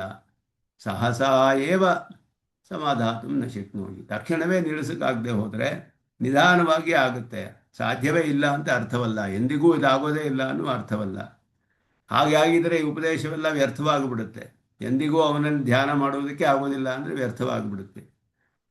ಅದರಿಂದ ಕದಾಚಿದಪಿ ಅಶಕ್ಯತ್ವೇ ಅನುಪದೇಶತ್ವಮೇವ, ಎಂದಿಗೂ ಸಾಧ್ಯವಿಲ್ಲ ಅಂದರೆ ಉಪದೇಶ ಮಾಡೋದು ವ್ಯರ್ಥವಾಗುತ್ತೆ. ಅದು ಉಪದೇಶ, ಆದ್ದರಿಂದ ಅದಕ್ಕೆ ಒಂದು ಉಪಾಯವನ್ನು ಉಪದೇಶ ಮಾಡೋದು ವ್ಯರ್ಥ. ಧ್ಯಾನ ಮಾಡುವುದಕ್ಕೆ ಆಗೋದಿಲ್ಲ ಎಂದು ಅಂದರೆ ಈ ಧ್ಯಾನ ಮಾಡೋಕ್ಕೆ ಇದು ಉಪಾಯ ಅಂತ ಏನು ಪ್ರಯೋಜನ? ಆ ರೀತಿ ಉಪದೇಶ ಮಾಡಿ ವ್ಯರ್ಥವಾಗುತ್ತೆ. ವ್ಯರ್ಥಃ ಸ್ಯಾತ್, ಆ ರೀತಿ ಅರ್ಥವಲ್ಲ ಇಲ್ಲಿ. ಚಿತ್ತಂ ಸಮಾಧಾತು ನ ಶಕ್ನೋಷಿ ಅಂದರೆ ಸಹಸಾ ಸಮಾಧಾತು ನ ಶಕ್ನೋಷಿ, ತಕ್ಷಣವೇ ನಿನಗೆ ನಿಲ್ಲಿಸಕ್ಕಾಗದೆ ಹೋದರೆ ಸ್ವಲ್ಪ ಕಾಲವಾದ ಮೇಲೆ ನಿನಗೆ ಆಗುತ್ತೆ. ಅಭ್ಯಾಸ ಮಾಡ್ತಾ ಇದ್ದರೆ ಮುಂದೆ ಸಾಧ್ಯವಾಗುತ್ತೆ ಅನ್ನುವ ಅರ್ಥ. ಸ್ಥಿರಮಿತಿ ಕ್ರಿಯಾ ವಿಶೇಷಣ, ಸ್ಥಿರವಾಗಿ ನಿಲ್ಲಿಸೋದಕ್ಕೆ. ಸ್ಥಿರಂ ಚಿತ್ತಂ ಸಮಾಧಾತು, ಸ್ಥಿರಂ ಸಮಾಧಾತು. ಮನಸಃ ಸ್ವಭಾವತ್ವಾತ್ ನ ವಿಶೇಷಣತ್ವ ಉಚಿತಂ. ಆದ್ದರಿಂದ ಇದು ಸ್ಥಿರಂ ಅನ್ನೋದು ಮನಸ್ಸಿಗೆ ವಿಶೇಷಣವಲ್ಲ, ಆ ಕ್ರಿಯೆಗೆ ವಿಶೇಷಣ, ಆ ಸಮಾಧಾನಕ್ಕೆ ಧ್ಯಾನಕ್ಕೆ ವಿಶೇಷಣ. ಸ್ಥಿರವಾಗಿ ಧ್ಯಾನ, ಸ್ಥಿರವಾಗಿ ಮನಸ್ಸನ್ನು ಮಾಡಿಕೊಂಡು ಅಂತ ಅರ್ಥವಲ್ಲ. ಮನಸ್ಸು ಎಂದು ಚಲ ಸ್ವಭಾವವೇ, ಅದನ್ನು ನಿಯಮನ ಮಾಡಿ ಧ್ಯಾನವನ್ನು ಸ್ಥಿರ ಮಾಡಬೇಕು. ಅದು ಅಭ್ಯಾಸದಿಂದ ಸಾಧ್ಯ. ಅದು ಟ್ರೈನಿಂಗ್ ದ ಮೈಂಡ್ ಅಂತಾರಲ್ಲ, ಹಾಗೆ ಮನಸ್ಸನ್ನು ಶಿಕ್ಷೆ ಕೊಡಬೇಕು. ಮನಸ್ಸಿಗೆ ಹೀಗೆ ಮಾಡಬೇಕು ಅಂತ ಶಿಕ್ಷೆ ಕೊಡ್ತಾ ಇದ್ದರೆ ಆವಾಗ ಸಾಧ್ಯವಾಗುತ್ತೆ. ಯಾಕೆಂದರೆ ಮನಸ್ಸು ಚಲಸ್ವಭಾವತ್ವಾತ್ ನ ತದ್ವಿಶೇಷಣತ್ವ ಉಚಿತಂ. ಮನಸ್ಸು ಯಾವಾಗ ಚಲಸ್ವಭಾವವೇ. ಆದ್ದರಿಂದ ಇಲ್ಲಿ ಅಥೇತಿ ಪ್ರಶ್ನಾರ್ಥ. ಅಥ ಚಿತ್ತಂ ಸಮಾಧಾತು, ಪ್ರಶ್ನೆಯ ಯದ್ಯರ್ಥ ವಿಶ್ರಾಂತೋ ವಾ, ಯದಿ ಅಂತ ಅರ್ಥನೂ ಹೇಳ್ಬೋದು. ಅಥ ಚಿತ್ತಂ ಸಮಾಧಾನಂ ಅಂದರೆ ಯದಿ ಚಿತ್ತಂ ಸಮಾಧಾನಂ ನ ಶಕ್ನೋಷಿ, ಮಾಡೋಕ್ಕಾಗದೆ ಹೋದರೆ ಯದಿ ಎನ್ನುವ ಅರ್ಥವನ್ನು ಅಲ್ಲಿ ತೆಗೆದುಕೊಳ್ಬೋದು. ಅಥ ತಥ ಇತಿ ಸಾಕ್ಷಾತ್ ಚಿತ್ತ ಸಮಾಧಾನ ಅಶಕ್ತತ್ವಾತ್ ಇತ್ಯರ್ಥಃ. ತತಃ ಅದರಿಂದ ತತಃ ಅಭ್ಯಾಸ ಯೋಗೇನ ಮಾಮಾಪ್ತುಮಿಚ್ಛ ಅಂದರೆ ಸಾಕ್ಷಾತ್ತಾಗಿ ಚಿತ್ತ ಸಮಾಧಾನವನ್ನು ಮಾಡೋಕ್ಕೆ ಶಕ್ತಿ ಇಲ್ಲದೇ ಇದ್ದರಿಂದ. ಏವಂ ಉತ್ತರತ್ರಾಪಿ ಅಥ ತತಃ ತತಃಶಬ್ದಯೋ ಅರ್ಥಃ ಗ್ರಾಹ್ಯ. ಇಲ್ಲಿ ಅತಃ ಮತ್ತು ತತಃ ಶಬ್ದಗಳು ಬರುತ್ತೆ. ಅಥ ಚಿತ್ತಂ ತಥೋ ಮಾಂ, ಅಥ ತತಃ ಇದಕ್ಕೆಲ್ಲ ಈ ರೀತಿ ಅರ್ಥ ಮಾಡಬೇಕು. ಯದಿ ನ ಶಕ್ನೋಷಿ ಅಂತ ಹೇಳಿ ಹಾಗೆ ಮಾಡೋಕ್ಕೆ ಅಶಕ್ಯವಾದರೆ ಅಂತ ಅರ್ಥ. ತತಃ ಅಂದರೆ ಆ ಕಾರಣದಿಂದ, ಇದು ಮಾಡೋಕ್ಕೆ ಅಶಕ್ಯವಾದ ಕಾರಣದಿಂದ ಮುಂದೆ ಅದಕ್ಕೇನು ಉಪಾಯ ಅನ್ನೋದನ್ನು ಹೇಳುವಂಥ ಅದಕ್ಕಿಂತ ಸ್ವಲ್ಪ ಹಿಂದಿನ ಅವಸ್ಥೆಯನ್ನು ಹೇಳೋದು. ಈ ರೀತಿಯೇ ಈ 4 ಶ್ಲೋಕಗಳಲ್ಲಿ ಅರ್ಥ ಮಾಡಬೇಕು ಅಂತ ಹೇಳ್ತಾರೆ. ಕಿಂ ವಿಷಯ ಅಭ್ಯಾಸ, ಯಾವ ವಿಷಯದಲ್ಲಿ ಅಭ್ಯಾಸ ಮಾಡಬೇಕು. ಅಭ್ಯಾಸ ಮತ್ತೆ ಮತ್ತೆ ಚಿಂತನೆ ಮಾಡೋದು. ಯಾವ ವಿಷಯದಲ್ಲಿ ಮಾಡಬೇಕು. ಕಥಂಚ ತಸ್ಯಾಪಿ ಶಕ್ಯತ್ವಂ, ಅದು ಹೇಗೆ ಶಕ್ಯವಾಗುತ್ತೆ. ಯಾಕೆ ಅಂದರೆ ಯಾವ ವಿಷಯ ಅಭ್ಯಾಸ ಮಾಡು ಅಂತ ಹೇಳಿದ್ವಿ, ಸಮಾಧಾನ ಸಹಸ ಏಕಕಾಲದಲ್ಲಿ ತಕ್ಷಣವೇ ಮನಸ್ಸನ್ನು ಧ್ಯಾನ ಮಾಡದೆ ಸಾಧ್ಯವಿಲ್ಲದೆ ಹೋದರೆ ಮತ್ತೆ ಮತ್ತೆ ಅದನ್ನು ಅಭ್ಯಾಸ ಮಾಡು ಅಂದರೆ ಯಾವ ವಿಷಯದಲ್ಲಿ ಮಾಡಬೇಕು, ಅದು ಹೇಗೆ ಸಾಧ್ಯವಾಗುತ್ತೆ. ಕಿಂವಾತೇನ ತತ್ಪ್ರಾಪ್ತಿ, ಅದರಿಂದ ನಿನ್ನ ಪ್ರಾಪ್ತಿಯು ಸಾಧ್ಯವಾಗುತ್ತೆಯೇ ಅಂತ ಹೇಳಿದ್ರೆ, ಆಗ ಪರಮಾತ್ಮನ ಒಂದು ಸೌಲಭ್ಯವನ್ನು ಪರತ್ವವನ್ನು ಉಳ್ಳಂತಹ ಸ್ವರೂಪವನ್ನು ಧ್ಯಾನ ಮಾಡಿ ಅಖಿಲೇ ಪ್ರತ್ಯನೀಕನಾದವನು ಅಂತಹ ಪರಮಾತ್ಮನಲ್ಲಿ ಪ್ರೀತಿಯಿಂದ ನೀನು ನನ್ನನ್ನು ಸ್ಮರಣೆ ಮಾಡಿದ್ರೆ ಆಗ ಅದು ಸಾಧ್ಯವಾಗುತ್ತೆ ಅನ್ನೋದನ್ನು ಇಲ್ಲಿ ಇತರ ಪರಿಹಾರ ಹೇತುಭೂತ ಗುಣವತಿ ತು ವಿಶೇಷೇಣ ಸಜ್ಜಂತೆ ಇತಿ ಅಭಿಪ್ರಾಯಣ ಗುಣಗಣ ಗ್ರಹಣಂ. ಎಲ್ಲ ಮಿಕ್ಕಿದೆಲ್ಲ ಪರಿಹಾರವಾಗುವುದಕ್ಕೆ ಕಾರಣವಾದಂತಹ ಗುಣಗಳನ್ನುಳ್ಳವನು. ಇದರಿಂದ ಬೇರೆ ಯಾವ ಪ್ರಾಪ್ಯವೂ ನಮಗೆ ಬೇಡ ಅಂತ ಹೇಳುವುದಕ್ಕೆ ಕಾರಣವಾದ ಗುಣಗಳು ಇದೆಲ್ಲ. ಇಂತಹ ಗುಣಗಳು ಯಾರಲ್ಲಿಯೂ ಇಲ್ಲ. ಬೇರೆ ಯಾರಾದರಲ್ಲಿಯೂ ಇಂತಹ ಗುಣಗಳಿದ್ದರೆ ಅವರನ್ನು ಧ್ಯಾನ ಮಾಡಬಹುದು. ಆದರೆ ಬೇರೆ ಯಾರಲ್ಲಿಯೂ ಇಂತಹ ಗುಣಗಳು ಇಲ್ಲದೇ ಇರೋದ್ರಿಂದ ಇವನನ್ನು ಧ್ಯಾನ ಮಾಡೋದು ಅದು ಉಚಿತವಾದದ್ದೇ ಅನ್ನೋದನ್ನ ಇತರ ಪರಿಹಾರ ಹೇತುಭೂತ. ಮಿಕ್ಕಿರೋರನ್ನೆಲ್ಲ ಪರಿಹಾರ ಮಾಡೋಕ್ಕೆ ಬೇರೆ ಯಾವ ದೇವತೆಯೂ ನಿನ್ನನ್ನು ಧ್ಯಾನ ಮಾಡಿದ್ರು ಈ ರೀತಿ ಫಲ ಸಿಗೋದಿಲ್ಲ. ಬೇರೆ ಯಾರು ಕೂಡ ಇದಕ್ಕೆ ಸಮನಾಗಿಲ್ಲ ಅನ್ನೋದನ್ನ ಬೇರೆ ದೇವತೆಗಳನ್ನೆಲ್ಲ ಪರಿಹಾರ ಮಾಡೋಕ್ಕೆ ಕಾರಣವಾದಂತಹ ಗುಣವನ್ನುಳ್ಳವನು ಪರಮಾತ್ಮನು. ಅವನಲ್ಲಿ ವಿಶೇಷವಾಗಿ ಈ ರೀತಿ ಮಾಡೋದು ಸಾಧ್ಯವಾಗುತ್ತೆ. ವಿಶೇಷೇಣ ಸಜ್ಜಂತೆ ಇತ್ಯಭಿಪ್ರಾಯಣ, ಜನರು ಸಾಮಾನ್ಯವಾಗಿ ಮಾಡೋದಕ್ಕೆ ಸಾಧ್ಯ, ಮನಸ್ಸು ಬರುತ್ತೆ, ಅದರಲ್ಲಿ ಮಾಡೋಣ ಅನ್ನುವಂತಹ ಒಂದು ಇಚ್ಛೆಯೂ ಬರುತ್ತೆ. ಆದ್ದರಿಂದ ಎಲ್ಲ ಗುಣಗಳನ್ನು ಇಲ್ಲಿ ಹೇಳ್ತಾರೆ. ಎಲ್ಲ ಗುಣಗಳನ್ನು ಹೇಳಿ ಇಂತಹ ಗುಣಗಳನ್ನುಳ್ಳ ಬೇರೆ ಒಂದು ದೇವತೆ ಇಲ್ಲ. ಆದ್ದರಿಂದ ಅಯಮೇವ ಅಭಿಪ್ರಾಯ ಮದ್ಗುಣಾನುಸಂಧಾನ ಕೃತೆ ಇತ್ಯತ್ರ, ಅದರಲ್ಲಿ ಭಾಷ್ಯದಲ್ಲಿ 11ನೇ ಶ್ಲೋಕದಲ್ಲಿ ಬರುತ್ತೆ. ಅದನ್ನು ವ್ಯಕ್ತೋ ಭವಿಷ್ಯತಿ 11ನೇ ಶ್ಲೋಕದಲ್ಲಿ ಇದು ಮುಂದೆ ಸ್ಪಷ್ಟವಾಗುತ್ತೆ ಅನ್ನೋದನ್ನು ಹೇಳ್ತಾರೆ. ತತ್ತದ್ಗುಣಾನಾಂ ಪ್ರತ್ಯೇಕಂ ಚಿತ್ತಾಕರ್ಷಕತ್ವ ಪ್ರಕಾರ ಯಥಾಸಂಭವಂ ಅನುಸಂಧೇಯ. ಒಂದೊಂದು ಕೂಡ ಮನಸ್ಸನ್ನು ಆಕರ್ಷಣೆ ಮಾಡುವಂತಹ ಗುಣಗಳು. ಪರಮಾತ್ಮನ ಒಂದೊಂದು ಗುಣಗಳು ಸ್ವಾಭಾವಿಕವಾದ ಅನವಧಿಕಾತಿಶಯವಾದ ಸೌಂದರ್ಯ, ಅದು ಒಂದೇ ಸಾಕು. ಸ್ವಾಭಾವಿಕ ಅನವಧಿಕಾತಿಶಯವಾದ ಸೌಶೀಲ್ಯ, ಸ್ವಾಭಾವಿಕ ಅನವಧಿಕಾತಿಶಯವಾದ ಸೌಹಾರ್ದ, ಎಲ್ಲವೂ ಕೂಡ ಎಲ್ಲಕ್ಕೂ ಇದನ್ನು ಒಂದೊಂದು ನಿರತಿಶಯವಾದದ್ದು, ಎಲ್ಲವೂ ಸ್ವಾಭಾವಿಕವಾದದ್ದು, ಒಂದೊಂದು ಗುಣವೇ ಸಾಕು ಆಕರ್ಷಣೆ ಮಾಡೋಕ್ಕೆ. ಅಂತಹ ಆಕರ್ಷಕ ಗುಣಗಳನ್ನು ಉಳ್ಳವನು.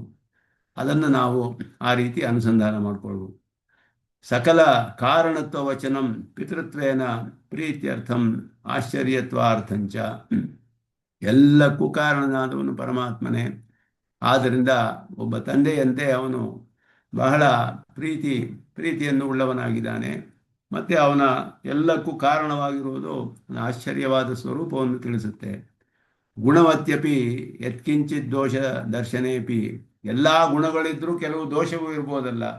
ಲೋಕದಲ್ಲಿ ಹಾಗೆ ಗುಣವಂತರು ಅಂತ ಹೇಳಿದ್ರೆ ಎಲ್ಲ ಗುಣಗಳು ಇದ್ದರೂ ಕೂಡ ಕೆಲವು ದೋಷಗಳು ಇರುತ್ತೆ. ಪರಮಾತ್ಮನ ಸ್ವರೂಪ ಹಾಗಲ್ಲ. ನಿಖಿಲೇಯ ಪ್ರತ್ಯನೀಕನಾದವನು.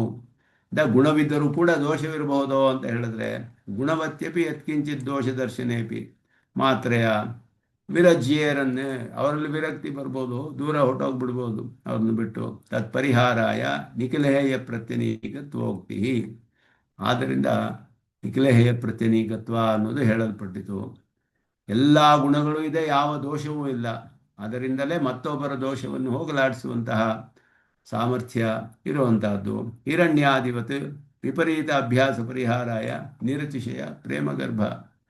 ಬಹಳ ಸ್ವಾರಸ್ಯವಾಗಿ ಹೇಳ್ತಾರೆ ಸ್ವಾಮಿ ದೇಶಿಕನ್. ಭಾಷಿಕಾರರು ಇಲ್ಲಿ ಬರೆದಿರೋದು, ಇಂತಹ ನನ್ನಲ್ಲಿ ನಿರತಿಶಯ ಪ್ರೇಮಗರ್ಭ ಸ್ಮೃತಿ ಅಭ್ಯಾಸ ಯೋಗೇನ. ಇವನನ್ನೇ ಶಿಶುಪಾಲನು ಹಿರಣ್ಯಕಶಿಪು ಎಲ್ಲರೂ ಕೂಡ ಧ್ಯಾನ ಮಾಡಿದ್ರು. ಹೇಗೆ ಮಾಡಿದ್ರು ಅಂದರೆ ದ್ವೇಷದಿಂದ ಧ್ಯಾನ ಮಾಡಿದ್ರು, ಪ್ರೀತಿಯಿಂದ ಅಲ್ಲ. ಆದ್ದರಿಂದ ಇಂತಹ ನನ್ನನ್ನು ಪ್ರೀತಿಯಿಂದ ಧ್ಯಾನ ಮಾಡಬೇಕು.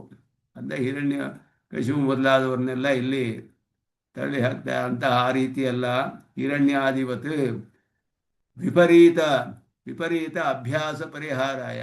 ಯಾವಾಗಲೂ ಅವನ ಬಗ್ಗೆ ಚಿಂತೆ ಮಾಡ್ತಾ ಇದ್ದ. ವಿಷ್ಣುವನ್ನು ಹೇಗೆ ಇದು ಮಾಡೋದು ಅಂತ ಹೇಳಿಬಿಟ್ಟು ವಿಷ್ಣುವನ್ನೇ ಇವನು ಹರಿಯನ್ನೇ ಧ್ಯಾನ ಮಾಡ್ತಿದ್ದರಿಂದ ಹರಿಯನ್ನೇ ಹೇಗೆ ಅವನು ಗೆಲ್ಲೋದು ಅನ್ನೋದನ್ನೇ ನೋಡ್ತಾ ಇದ್ದ ಹಿರಣ್ಯಕಶಿಪು.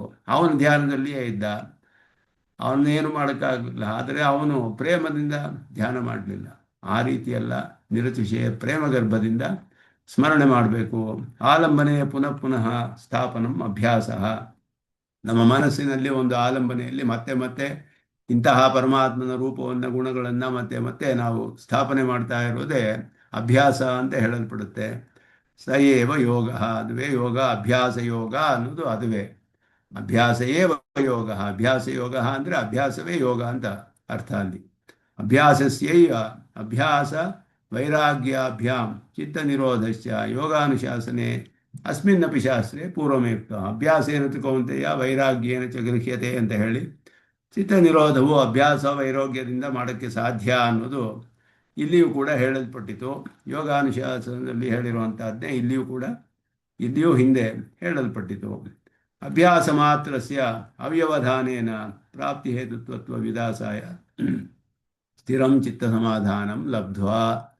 ಅಭ್ಯಾಸೇನ ಮಾಂ ಇಚ್ಛಾಪ್ತುಂ ಧನಂಜಯ ಅಂತ ಹೇಳಿದ್ರೆ ಅಭ್ಯಾಸ ಯೋಗದಿಂದಲೇ ಪರಮಾತ್ಮನ ಪಡೆದುಕೊಂಡ್ಬಿಡಕ್ಕಾಗುತ್ತೆ ಅಥವಾ ನಮಗೆ ತೋರಬಹುದು. ಆಪಾತ ಪ್ರತೀತಿ ಈ ಶ್ಲೋಕದಲ್ಲಿ ಹೇಗೆ ತಿಳಿಯುತ್ತೆ?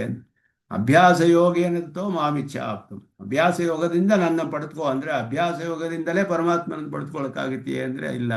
ಅಭ್ಯಾಸ ಯೋಗದಿಂದ ಸ್ಥಿರವಾದ ಚಿತ್ತ ಸಮಾಧಾನ ಉಂಟಾಗುತ್ತೆ. ಚಿತ್ತ ಸಮಾಧಾನದಿಂದ ಪರಮಾತ್ಮನ ನಿರಂತರವಾದ ಧ್ಯಾನ ಬಂದು ಅದಾದ ಮೇಲೆ ಪರಮಾತ್ಮನ ಪ್ರಾಪ್ತಿ.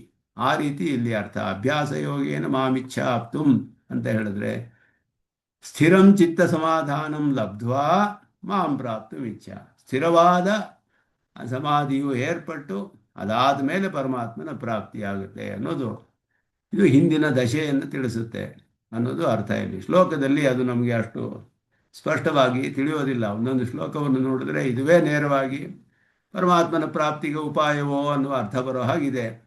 ಆದರೆ ಹಾಗಲ್ಲ. ಇದರ ನಂತರ ಸಮಾಧಿಯನ್ನು ಪಡೆದು ಅದಾದ ಮೇಲೆ ಪರಮಾತ್ಮನ ಪ್ರಾಪ್ತಿ ಅನ್ನೋದನ್ನು ಹಿಂದಿನ ಶ್ಲೋಕದ ಜೊತೆ ಸೇರಿಸ್ಕೊಂಡ್ರೆ ನಮಗೆ ಅರ್ಥವಾಗುತ್ತೆ. ಪೂರ್ವ ಮತ್ತು ಪರ ಶ್ಲೋಕಗಳನ್ನೆಲ್ಲ ನೋಡಿಯೇ ಅರ್ಥವನ್ನು ನಾವು ಮಾಡಿಕೊಳ್ಳೋಕ್ಕೆ ಸಾಧ್ಯ. ಅದರಿಂದ ಚಿತ್ತ ಸಮಾಧಾನವನ್ನು ಪಡೆದುಕೊಂಡೇ ಪರಮಾತ್ಮನಲ್ಲಿ ಇಂತಹ ಪರಮಾತ್ಮನ ಸ್ವರೂಪ ರೂಪಗಳನ್ನೆಲ್ಲ ಗುಣಗಳನ್ನೆಲ್ಲ ಧೀರವಾಗಿ ಆಗಾಗ ಮತ್ತೆ ಮತ್ತೆ ಮತ್ತೆ ಮತ್ತೆ ಮನಸ್ಸಿನಲ್ಲಿ ನಿಲ್ಲಿಸಿಕೊಂಡು ಧ್ಯಾನ ಮಾಡ್ತಾ ಇದ್ದರೆ ಸ್ಥಿರವಾದ ಧ್ಯಾನವು ಏರ್ಪಟ್ಟು ಅದಾದ ಮೇಲೆ ಪರಮಾತ್ಮನನ್ನು ಪಡೆದುಕೊಳ್ಳಬಹುದು ಅನ್ನೋದು ಇಲ್ಲಿ ಅರ್ಥ. ಅದು ಸಾಧ್ಯವಿಲ್ಲ ಅಂತ ಹೇಳಿದ್ರೆ ಅಭ್ಯಾಸೇಪಿ ಅಸಮರ್ಥೋಸಿ ಮತ್ಕರ್ಮ ಪರಮೋ ಭವ ಮದರ್ಥಮಪಿ ಕರ್ಮಾಣಿ ಕುರ್ವನ್ ಸಿದ್ಧಿಂ ಅವಾಪ್ಸ್ಯಸಿ. ಇಲ್ಲಿಯೂ ಹಾಗೆಯೇ ಇದು ಕೂಡ ಕ್ರಮವಾಗಿ ಹೇಳಲ್ಪಟ್ಟಿರುವಂಥದ್ದು. ಇದರಿಂದ ಮುಂದಿನ ಕ್ರಮ, ಅದರಿಂದ ಮುಂದಿನ ದಶೆ, ಅದರಿಂದ ಮುಂದಿನ ದಶೆ. ಹಾಗೆಯೇ ಇಲ್ಲೂ ಕೂಡ ಮದರ್ಥಮಪಿ ಕರ್ವಾಣಿ ಕುರ್ವನ್ ಸಿದ್ಧಿಂ ಅವಾಪ್ಸ್ಯಸಿ ಅಂದರೆ ಕರ್ಮಗಳನ್ನು ಮಾಡಿಯೇ ಸಿದ್ಧಿ ಬರುತ್ತೆ. ಅಂದರೆ ಯಾವ ಸಿದ್ಧಿ ಬರುತ್ತೆ ಅಂದರೆ ಅಭ್ಯಾಸ ಯೋಗ ಬರುತ್ತೆ. ಅಭ್ಯಾಸ ಯೋಗದಿಂದ ಚಿತ್ತ ಸಮಾಧಾನ ಬರುತ್ತೆ. ಅದಾದ ಮೇಲೆ ಪರಮಾತ್ಮನ ಪ್ರಾಪ್ತಿ. ಆದ್ದರಿಂದ ಈ ಕ್ರಮವೇ ಇಲ್ಲಿ ಹೇಳಲ್ಪಟ್ಟಿರೋದು. ಅಭ್ಯಾಸವೂ ಸಾಧ್ಯವಿಲ್ಲ ಅಂದರೆ ಅಭ್ಯಾಸೇಪಿ ಅಸಮರ್ಥ ಆಸಿ ಕರ್ಮ ಪರಮೋ ಭವ ಮದರ್ಥಮಪಿ ಕರ್ಮಾಣಿ ಕುರ್ವನ್ ಸಿದ್ಧಿಮವಾಪ್ಸ್ಯಸಿ. ಧ್ಯಾನವನ್ನೇ ಮಾಡ್ತಾ ಇರಬೇಕು ಪರಮಾತ್ಮನ ಸ್ವರೂಪ ರೂಪವನ್ನೆಲ್ಲ ಅಂತ ಹೇಳಿದ್ರೆ ಅದು ಬಹಳ ಕಷ್ಟವಾದದ್ದು. ಆದ್ದರಿಂದ ಪರಮಾತ್ಮನ ಕೈಂಕರ್ಯರೂಪವಾದ ಕರ್ಮಗಳನ್ನು ಮಾಡಿಕೊಂಡು ಈ ರೀತಿ ಧ್ಯಾನ ಮಾಡ್ತಾ ಇದ್ದರೆ ಬರೀ ಧ್ಯಾನವನ್ನು ಮಾಡುವ ಸ್ಥಿತಿ ಬರುತ್ತೆ. ನಂತರ ಮನಸ್ಸಿನ ಒಂದು ಪಕ್ವತೆಯಿಂದ ಧ್ಯಾನ ಮಾಡುವಂತಹ ಸ್ಥಿತಿಗೆ ಬಂದು ಅದಾದ ಮೇಲೆ ಆ ಅಭ್ಯಾಸವು ಸ್ಥಿರವಾದರೆ ಚಿತ್ತ ಸಮಾಧಾನ ಉಂಟಾಗಿ ಅದಾದ ಮೇಲೆ ಪರಮಾತ್ಮನ ಪ್ರಾಪ್ತಿ ಅಂತ. ಅಥೈವಂ ವಿಧ ಸ್ಮೃತಿ ಅಭ್ಯಾಸೇಪಿ ಅಸಮರ್ಥ ಸಿ. ಸ್ಮೃತಿ ಅಭ್ಯಾಸ ಅಂದರೆ ಮನಸ್ಸಿನಲ್ಲಿ ಧ್ಯಾನ ಮಾಡ್ತಾ ಇರೋದು. ಅದು ಮಾಡೋಕ್ಕಾಗದೆ ಹೋದರೆ ಮತ್ಕರ್ಮೋ ಪರಮೋ ಭವ ಮದೀಯಾನಿ ಕರ್ಮಾಣಿ. ಯಾವ್ಯಾವುದು ಪರಮಾತ್ಮನ ಕೈಂಕರ್ಯ ರೂಪವಾದ ಕರ್ಮಗಳು, ಆಲಯ ನಿರ್ಮಾಣ, ಉದ್ಯಾನಕರಣ, ಪ್ರದೀಪಾರೋಪಣ, ಇದೆಲ್ಲವೂ ಕೂಡ ಮಾರ್ಜನ, ಅಭ್ಯುಕ್ಷಣ, ಉಪಲೇಪನ, ಹರಣ, ಪೂಜಾ ಪ್ರವರ್ತನ, ನಾಮ ಸಂಕೀರ್ತನ, ಪ್ರದಕ್ಷಿಣ, ಸ್ತುತಿ, ನಮಸ್ಕಾರಾದೀನಿ ಇದೆಲ್ಲವೂ ಕೂಡ ಪರಮಾತ್ಮನ ಕೈಂಕರ್ಯ ರೂಪವಾದ ಕರ್ಮಗಳೇ ಅನ್ನೋದು ಹೇಳಲ್ಪಡುತ್ತೆ. ನಮಸ್ಕಾರ, ಸ್ತುತಿ, ಕೀರ್ತನ, ಪ್ರದಕ್ಷಿಣ, ನಾಮ ಸಂಕೀರ್ತನವಾಗಲಿ, ಪುಷ್ಪಗಳನ್ನು ತೆಗೆದುಕೊಂಡು ಬಂದು ಸಮರ್ಪಣೆ ಮಾಡೋದಾಗಲಿ, ಇದನ್ನು ನಿರಂತರವಾಗಿ ಮಾಡಿಕೊಂಡು ಪರಮಾತ್ಮನಿಗೋಸ್ಕರವೇ ಪ್ರೀತಿಯಿಂದ ಅವನ ಆರಾಧನಾ ರೂಪವಾಗಿ, ಅವನ ಕೈಂಕರ್ಯ ರೂಪವಾಗಿ ಮಾಡ್ತಾ ಇದ್ದರೆ ನಮಗೆ ಮನಃಶುದ್ಧಿ ಏರ್ಪಟ್ಟು ಅಭ್ಯಾಸ ಮಾಡುವುದಕ್ಕೆ ಸಾಧ್ಯವಾಗುತ್ತೆ. ಆಮೇಲೆ ತಾನಿ ಅತ್ಯರ್ಥ ಪ್ರಿಯತ್ವೇನ ಆಚರ, ಇವುಗಳನ್ನು ಕೂಡ ಬಹಳ ಪ್ರೀತಿಯಿಂದ ಮಾಡಿದ್ರೆ ಅತ್ಯರ್ಥ ಪ್ರಿಯತ್ವೇನ ಮದರ್ಥಂ ಕರ್ಮಾಣಿ ಕುರ್ವನ್ನಪಿ ಅಚಿರಾತ್, ಬಹಳ ಬೇಗನೆ ಅಭ್ಯಾಸ ಯೋಗ ಪೂರ್ವಿಕಾಂ ಮಯಿ ಸ್ಥಿರಾಂ ಚಿತ್ತಸ್ಥಿತಿಂ ಲಬ್ಧ್ವಾ ಮತ್ಪ್ರಾಪ್ತಿ ರೂಪಾಂ ಸಿದ್ಧಿಮವಾಪ್ಸ್ಯಸಿ. ಸಿದ್ಧಿ ಅಂತ ಹೇಳಿರೋದು ಈ ಒಂದು ದಶೆಗಳನ್ನು ಹೊಂದಿ ಆಮೇಲೆ ಸಿದ್ಧಿ. ಮದರ್ಥಮಪಿ ಕರ್ಮಾಣಿ ಕುರ್ವನ್ ಸಿದ್ಧಿಂ ಅಂದರೆ ಕರ್ಮಗಳಿಂದಲೇ ಸಿದ್ಧಿ ಇಲ್ಲ, ಕರ್ಮಗಳಿಂದ ಅಭ್ಯಾಸ ಯೋಗ, ಅಭ್ಯಾಸದಿಂದ ಸ್ಥಿರವಾದ ಚಿತ್ತ, ಅದಾದ ಮೇಲೆ ಪರಮಾತ್ಮನ ಪ್ರಾಪ್ತಿ. ಆದ್ದರಿಂದ ಇದೆಲ್ಲವೂ ಕೂಡ ಪರಮಾತ್ಮನ ಕೈಂಕರ್ಯ ರೂಪವಾದ ಕರ್ಮಗಳನ್ನು ಮಾಡಿ ಮಾಡಿ ಪರಮಾತ್ಮನ ಪ್ರಯೋಜನಕ್ಕಾಗಿಯೇ ಅವನ ಪರಮಾತ್ಮನ ಒಂದು ಸ್ವರೂಪ ರೂಪಗಳನ್ನೆಲ್ಲ ಮನಸ್ಸಲ್ಲಿಟ್ಟುಕೊಂಡು ಅಂತಹ ಪರಮಾತ್ಮನಿಗೆ ಪ್ರೇಮ ರೂಪವಾಗಿ ಪ್ರೀತಿಯಿಂದ ಅವನ ಕೈಂಕರ್ಯಗಳನ್ನೆಲ್ಲ ಮಾಡ್ತಿದ್ರೆ, ನಾಮ ಸಂಕೀರ್ಣವೋ, ಪ್ರದಕ್ಷಿಣವೋ, ಸ್ತುತಿಯೋ, ನಮಸ್ಕಾರ, ಅದು ಇದೆಲ್ಲವೂ ಕೂಡ ಮನಃಶುದ್ಧಿಯನ್ನು ಉಂಟು ಮಾಡಿ ಅಭ್ಯಾಸ ಯೋಗಕ್ಕೆ ಹೋಗುವ ಹಾಗೆ ಆಮೇಲೆ ಆಗಾಗ ಅವನಿಗೆ ಧ್ಯಾನವನ್ನು ಮಾಡುವುದಕ್ಕೆ ಏರ್ಪಡುತ್ತೆ. ಅದು ಮತ್ತೆ ಸ್ಥಿರವಾಗುತ್ತೆ ಅನ್ನೋದು ಇಲ್ಲಿ ಒಂದು ಕ್ರಮವಾಗಿ ಉಪದಿಷ್ಟವಾಗಿರೋದು. ಚಿರಾಭ್ಯಸ್ತೇಷು ಪ್ರತ್ಯಕ್ಷೇಷು ಶೀಘ್ರ ಲಭ್ಯೇಷು ಭೋಗ್ಯೇಷು ಪ್ರಸಕ್ತಸ್ಯ ಮನಸಃ ದುರ್ನಿಗ್ರಹತ್ವಾತ್. ಬಹಳ ಕಾಲದಿಂದ ನಮಗೆ ಅಭ್ಯಾಸವಾಗಿರೋದು ಇದೆ. ಪ್ರತ್ಯಕ್ಷವಾಗಿ ಬೇಗ ಫಲವನ್ನು ಕೊಡುವಂತಹದ್ದು, ಬೇಗ ನಮಗೆ ಸಿಗುವಂತಹದ್ದು, ಭೋಗ್ಯವಾದದ್ದು ಬೇಕಾದಷ್ಟು ನಮಗೆ ಇಲ್ಲಿ ಅಭ್ಯಾಸವಾಗಿದೆ ಲೋಕದಲ್ಲಿ. ಅಂತಹ ಶೀಘ್ರ ಲಭ್ಯೇಷು ಭೋಗ್ಯೇಷು, ಭೋಗ್ಯವಾದದ್ದು ಬಹಳವಾಗ ಸುಲಭವಾಗಿ ನಮಗೆ ಸಿಗುತ್ತೆ. ಅಂತಹ ಎಷ್ಟೋ ವಿಷಯಗಳು ಬಹಳ ಕಾಲದಿಂದ ಅಭ್ಯಾಸವಾಗಿಬಿಟ್ಟಿದೆ. ಮನಸ್ಸನ್ನು ಅದನ್ನು ಹೇಗೆ ನಿಗ್ರಹ ಮಾಡೋದು? ಆದ್ದರಿಂದ ನಿಗ್ರಹತ್ವಾತೆ ಗುಣವತಿ ವಿಶುದ್ಧೇ ಅಪಿ ತ್ವಯಿ ಅಭ್ಯಾಸ ನ ಶಕ್ಯ. ಎಲ್ಲ ಗುಣಗಳನ್ನು ಹೊಂದಿರುವಂತಹ ಅಖಿಲೇಯ ಪ್ರತ್ಯನೀಕನಾದ ನಿನ್ನಲ್ಲಿ ಅಭ್ಯಾಸವು ಸಾಧ್ಯವಿಲ್ಲ. ಯಾಕೆ ಅಂದರೆ ಪರಮಾತ್ಮನು ಸುಲಭವಾಗಿ ಸಿಗೋದಿಲ್ಲ ನಮಗೆ. ಇಲ್ಲಿ ನಮಗೆ ಸಿಗುವಂಥದ್ದು ವಿಷಯ ಅನುಭವಗಳೇ, ಅದರಲ್ಲೇ ನಮಗೆ ಅಭ್ಯಾಸವಾಗಿದೆ ಬಹಳ ಕಾಲದಿಂದ. ಚಿರಾಭ್ಯಸ್ತೇಷು ಅಂತ ಹೇಳಿದ್ರು, ಬಹಳ ಕಾಲದಿಂದ ಅಭ್ಯಾಸವಾಗಿದೆ. ಪ್ರತ್ಯಕ್ಷವಾಗಿ ತಕ್ಷಣವೇ ನಮಗೆ ಲಭಿಸುತ್ತೆ, ಅದುವೇ ಭೋಗ್ಯ ಅಂತ ಅನಿಸುತ್ತೆ. ಹೀಗಿರುವಾಗ ಪರಮಾತ್ಮನ ಎಲ್ಲ ಗುಣಗಳಿದ್ದರೂ ಪರಿಶುದ್ಧನಾಗಿದ್ದರೂ ಅವನಲ್ಲಿ ಹೇಗೆ ಅಭ್ಯಾಸ ಮಾಡೋಕ್ಕೆ ಸಾಧ್ಯ? ಕರ್ಮಸ್ವೇವ ಹಿ ತೇಷು ವಾಸನ, ಕರ್ಮಗಳಲ್ಲಿಯೇ ವಾಸನೆಗಳು ಉಂಟಾಗಿರುವುದರಿಂದ ತತಃ ಕರ್ಮಸ್ವೇವ ಮನಃ ಪ್ರವರ್ತೇತ. ಕರ್ಮಗಳಲ್ಲಿಯೇ ವಾಸನೆ ಇರುವುದರಿಂದ ಕರ್ಮದಲ್ಲಿಯೇ ಮನಸ್ಸನ್ನು ಪ್ರವರ್ತಿಸಿ ಅದರ ಮೂಲಕವಾಗಿ ನನ್ನ ಚಿಂತನೆಯನ್ನು ಮಾಡು ಅಂತ ಅರ್ಜುನನ ಈ ಪ್ರಶ್ನೆ ಕರ್ಮದಲ್ಲಿಯೇ ತಾನೇ ಹೋಗ್ತಾ ಇದೆ ಅಂದರೆ ಅದರ ಮೂಲಕವೇ ನೀನು ಪಡೆದುಕೊಳ್ಬಹುದು. ಶೀಲಿತ ಸಜಾತೀಯಂ ಅಭ್ಯಾಸೋಪಾಯಂ ಉಪದಿಶತಿ ಅಭ್ಯಾಸೇಪಿ.